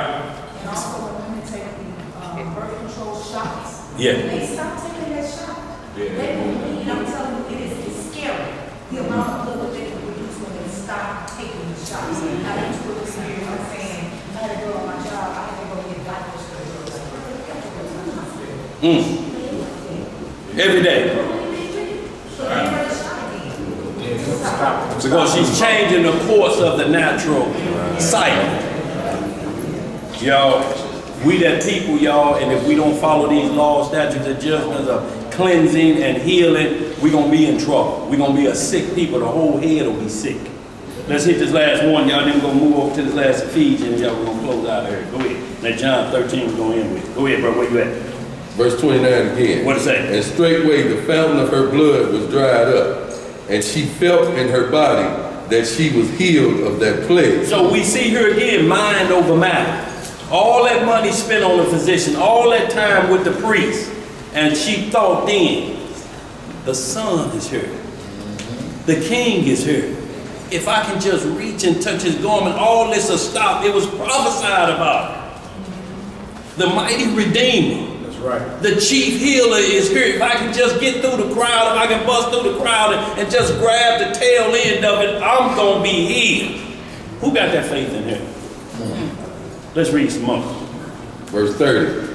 And Yahushua, immediately knowing in himself that virtue had gone out of him, turned him about in the press and said, who touched my clothes? Right. And his disciples said unto him, thou seest the multitude thronging thee, and sayest thou, who touched me? Right. He's like, look, everybody gathered around. These people on you, just y'all picture like a champion just won a fight, and he's coming through the crowd, everybody patting on him. He's like, everybody patting on you. And he said, no, somebody touched me. Let's read some more. And he looked around about to see her that had done this thing. But the woman, fearing and trembling, knowing what was done in her, came and fell down before him and told him all the truth. And he said unto her, daughter, thy faith hath made thee whole. Go in peace and be whole of thy plague. Be what of thy plague? Whole of thy plague. See, when you made whole of your plague, ain't no 12-step program. Ain't no prescriptions to take. You are made whole at that hour. He said, daughter, go and be whole. Your faith made you whole. You believe, y'all, this thing is about belief in the law, statutes, and judgment, and your mental and circumcising the foreskin of your heart. If you ain't doing that, you wasting your time. Because it's going to be just like if you get off cigarettes, as soon as a problem happens, you're going to be reaching for one. We don't want to fall back into that. What you got? They try to mirror that in the Green Mile a little bit. What happened? Yes, sir. Mirror that in the Green Yes, sir. And y'all ever see the movie The Green Mile? Where he was technically an angel. Now guess what happened? Now he sucking down demons, putting wicked men to death, but she put her Saint Michael cross on him, which is an idol, and he ended up getting killed. And it didn't work for her because she was full of cancer and tumors when she had the name. When she had it on, she was full of tumors and cancer. And she put it on him, he sucked it out of her, he ended up getting electrocuted.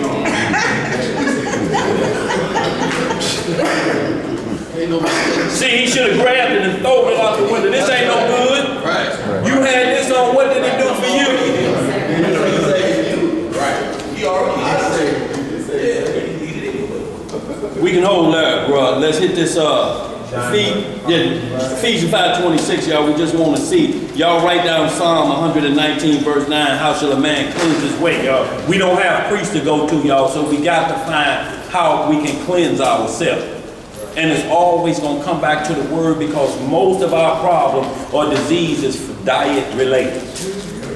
Diet related. Every doctor, by order, first thing they do is give you a diet. This is what you need to start putting in your body.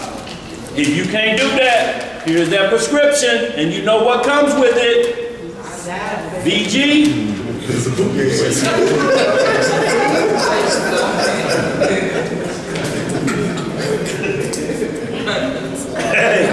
Every doctor do it.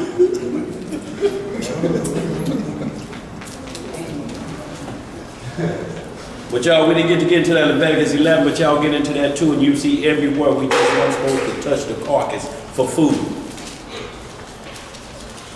It's not food. You can eat it like food, pork, but you're gonna run sluggish. Head gonna be hurt. It's like putting moonshine in your Cadillac. It'll start it up, but it's gonna run like this. Yeah, start back up, till you put the right gas in there. So in like manner, you can't put bad gas in here. It's gonna clog up all the filters. And what's the first place it do? Hit the liver and the kidneys. What are those? Filters. Where we at? 5:26 and John 13:1. Y'all closing out. Yeah. Ephesians chapter 5, verse 26. And y'all, this is talking about a body too, a one flesh deal, y'all, that we're looking at. That how we cleanse the body with the washing of the word. Washing of the word. See, we used to have to wash and go to a priest. Now we have to wash ourselves and immerse ourselves in this word.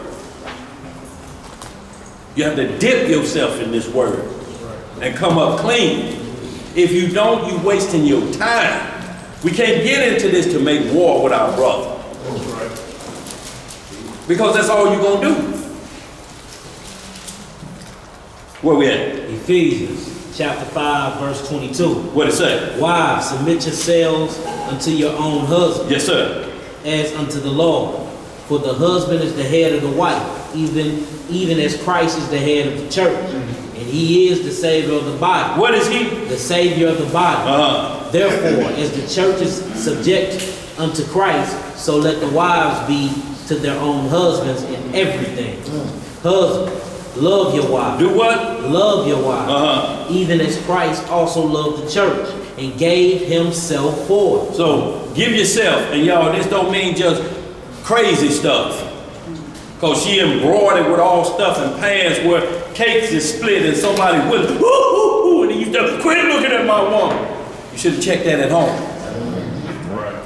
Now you get out here and another fist come from out of nowhere. Where we at? Husbands, love your wives, even as Christ also loved the church and gave himself for it, that he might sanctify and cleanse it with the washing by the word. With the washing by the word that sanctifies a reunion. A union, I should say, not a reunion. A union. Yeah, I missed all words. Did you? Yeah. Verse 26. That he might sanctify and cleanse it with the washing of water by the word. With the washing of water by the word. Living water. Spiritual water. Y'all, this will wash you clean if you adhere to it.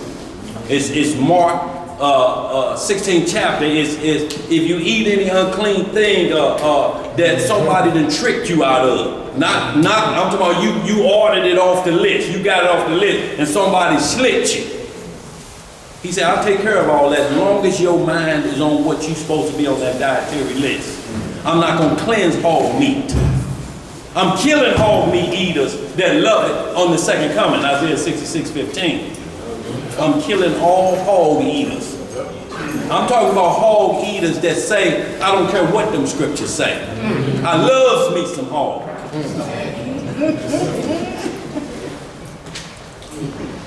John 13:1, y'all, we'll close out. Y'all, when we talk about the Passover, y'all, when we talk about is baptism, water, or fire, he told them, if I didn't do this, y'all can't get into the kingdom. They had already had the Holy Spirit and been baptized. But this washing right here, bringing hospitality back on you, and this the master, y'all. Got down on his knees and washed his disciples' feet. Even Judas rotten were eating.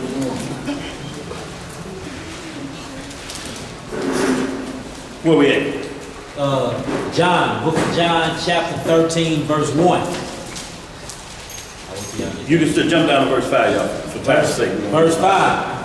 After that he poured water into a basin and began to wash the disciples' feet. What he began to do? Wash the disciples' feet and to wipe them with a towel wherewith he was girded. Go ahead. Then cometh he to Simon Peter, and Peter said unto him, Lord, dost thou wash my feet? Jesus answered and said unto him, What I do thou knowest not now, but thou shalt know hereafter. Peter said unto him, Thou shalt never wash my feet. Jesus answered him, If I wash thee not, thou have no part with me. See, and what Peter was always this. Peter was always zealous and gung-ho. He was like, no, Lord, you the master, don't wash my feet. A lot of times he didn't know what was going on. Just like when the Romans and the chief priests came to get him, he cut that ear off that high priest. Like, no, partner, you're halting prophecy in your zealousness. I know you zealous and you want this and you want that sword in your hand, but this ain't the time yet. Let's read some more. Verse 9. What it say? Simon Peter saith unto him, Lord, not my feet only, but also my hands in my head. Jesus said unto him, He that is washed needeth not save to wash his feet, but is clean every whit. and ye are clean, but not at all. But not all. But not all. So he was talking about Judas Iscariot. He said, look, I ain't got to wash your whole body, just your feet. I'm introducing back when Abraham milked Melchizedek, the high priest back then, and Christ is after the order of Melchizedek. That the first thing he did, feet washing, bread and wine. Come on in, hospitality.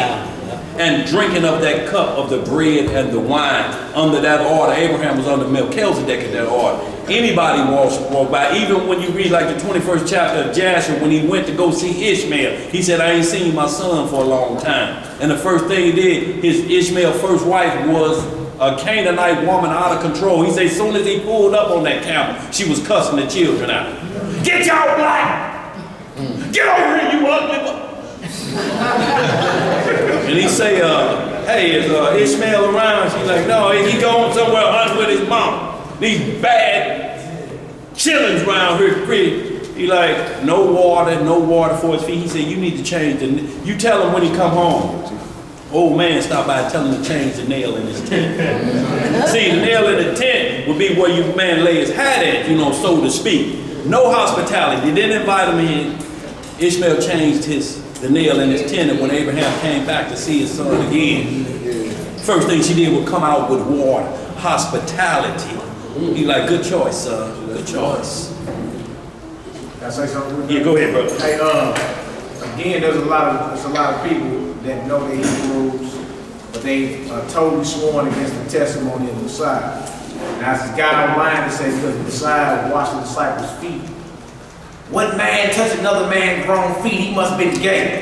All right, my look. Y'all write these scriptures down right here. Yes, sir. Feet washing is the custom of our forefathers. Yes, sir. In the Old Testament. Yes, sir. Genesis 18:4, Genesis 19:2, Genesis 24:32, and Genesis 43:24. All of these were under the order of Melchizedek before Moses received the law on Mount Sinai. What was the last 2 hours? Hey, up on the board. Genesis 24:32, Genesis 43:24. And you see every time someone stopped through, whether it was a stranger or whatever, they always would serve and keep your feet off and get your feet washed. So for them to call the Messiah a homosexual for washing the disciples' feet, but never brought up Abraham washing angels' feet. Right. Lot washing the men's feet that went to destroy Sodom and Gomorrah. Right. You know what I'm saying? Or Eliezer and them going to get Rebecca. Like that was something that we did that is actually a commandment of the Most High, showing hospitality like Daniel was saying. So y'all, that's what we want to be aware of what the Most High is looking for. He's looking for us to be hospitable to your neighbor, because you're going to be doing that for starting out as 1,000 years. Right now, we can't last a weekend. Look at that nigga coming again. Damn. I'm going to have to move out to Westville. I bet they call me before they come out here. No more. It ain't going to be like that in the kingdom. Every neighbor, y'all, when they show up, it's going to be good time. Ain't nobody going to have to say, lock that door behind you. For what? Ain't no thieves in the kingdom. Ain't got to worry about that. It's just hospitality, y'all, and that's what the Messiah had to show us first before he comes with that wrath in the second coming. He had to show you first what it's like. If he came with that wrath first, then all of us would have been dead. We wouldn't even be sitting here. Because everybody was worthy of death at that time except for the short legs. We'd all been dead like we was in the wilderness when he bodied 3,000. So y'all, with that, we're gonna close out. Anybody got any questions? Any announcement? Any announcements, things on your mind? Go and do the same.